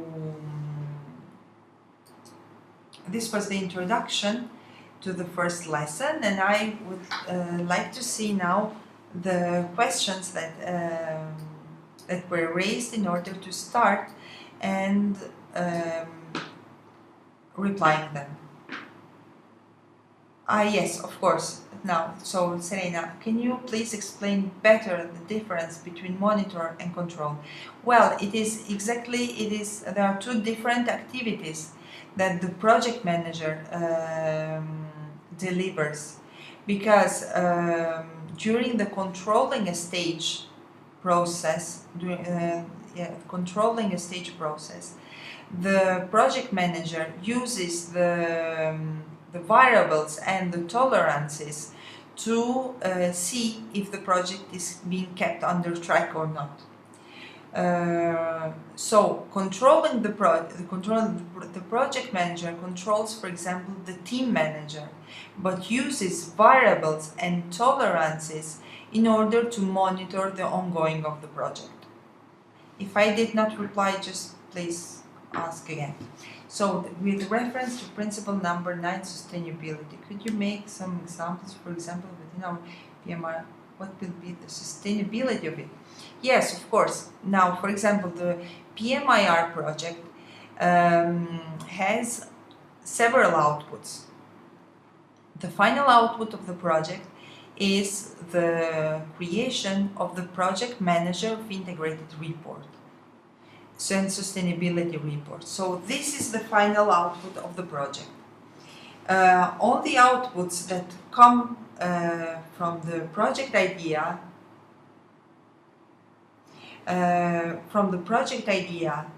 to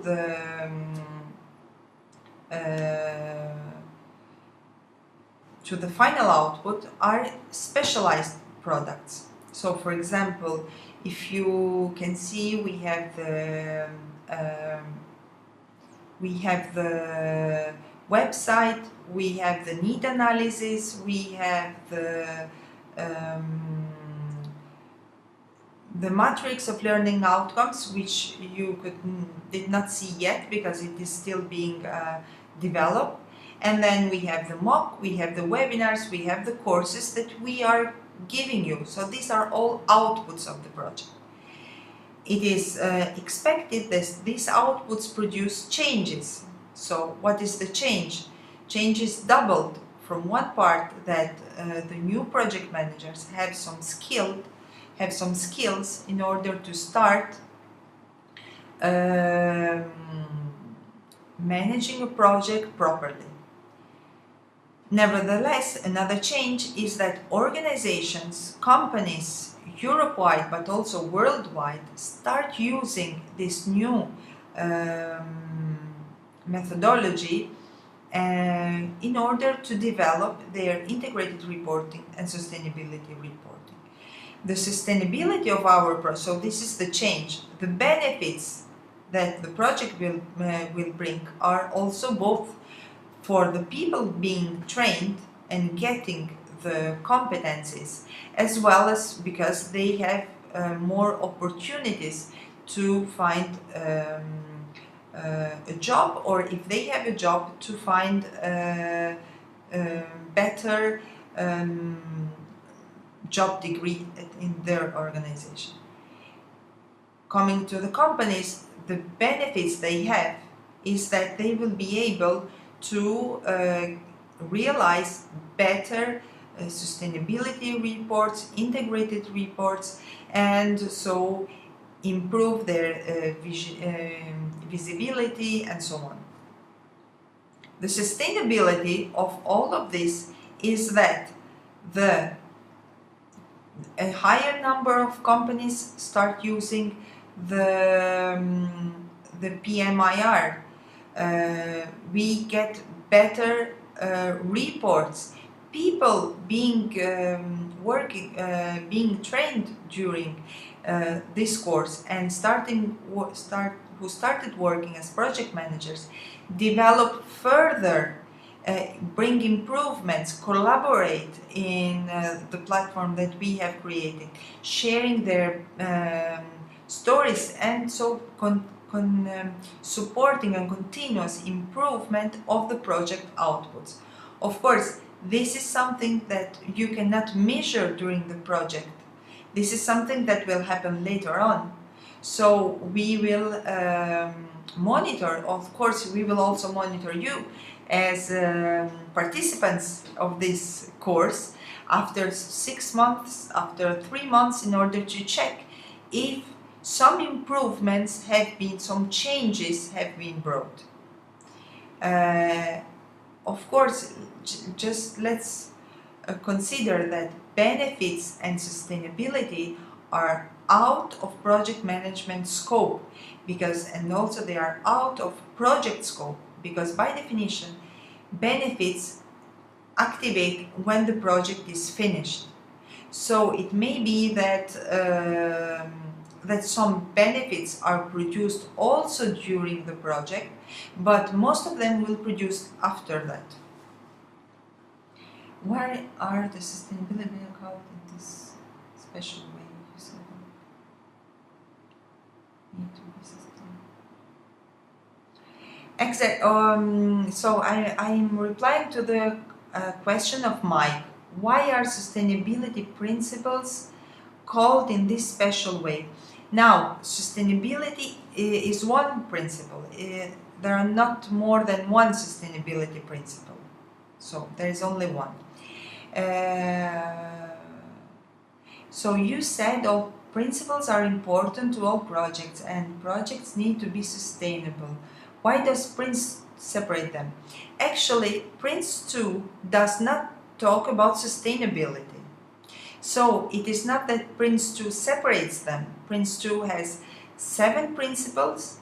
PM4SD adds 3 principles more. So in order to present you this module and to introduce you how to become a project manager of integrated reporting, sustainability reporting, what I have done is to put together the 2 methodologies. So actually, Prince 2 does not talk about sustainability. It just talks about benefits. Benefits should be long-term benefits, and benefits should contribute to achieving the strategic objective. And this is the connection within the Prince 2.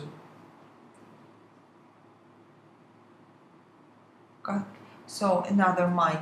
Can the cost variable be seen as a part of the economic sustainability variable? When assuming economic sustainability is about the whole life cycle, can the cost variable be seen as part of the economic sustainability? Well, yes, we can.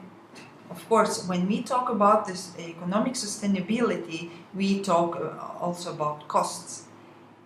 But we cannot call the variable cost as economic sustainability variable, because there is not any economic sustainability variable. There is the sustainability variable, which is composed out of three sections, three areas, one of them being the economic part. But this is again related to benefits and to the return on investment. So it is beyond project scope. It's about the whole life cycle, project and product. Yes, of course, variables are related to products and to the project, because variables delimitate, frame the project. And since one of the principles of the project is to focus on products, the direction of the project is brought by the product. So we need to produce the final product. In this way, variables are connected both to projects and to the products being produced. Because, for example, think about the quality variable. It is strictly connected to the requirements of the products being produced, but in a certain period of time at a specific cost. If we produce the same output but 6 months later at the same cost, then we are not anymore in the ordinary management, but we are in an exception situation. So in this case, the whole project will be postponed. I don't know if so it is both connected to project and product, because project produce products. So we cannot have a project if we don't have a final product. That would be business as usual. Can you please provide information about the PM4SD? Yes, the PM4SD is called Project Management for Sustainable Development. You can find the certification on internet as well. And actually it is called Project Management for Sustainable Development, but it's the PRINCE2 methodology adapted to tourism projects. So the sustainability that you find therein is related to tourism, to sustainable tourism development. In order to get this certification, it's the same as with PRINCE2, as you could see also from the video. You have the foundation examination is the first, they measure your knowledge, the knowledge you have on the project management. Then if you pass the foundation, you get a certificate which lasts for your whole time life. After that, you can get the practitioner certification, both for PRINCE2 and for PM4SD. The practitioner is the project management, so what was your knowledge applied to a specific project. So you have a case study, you have questions, and you should reply. In case you pass the exam, then you get the practitioner certificate. The third level is the Agile certificate, but this is not valid for PM4SD, but only for PRINCE2.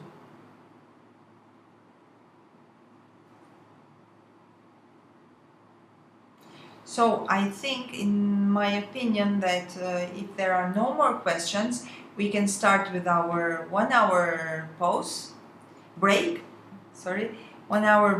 and then we will meet in 1 hour time to continue with the second part of the lesson. In any case, if you would like to continue writing questions, then I will reply as soon as we start the second part of the lesson.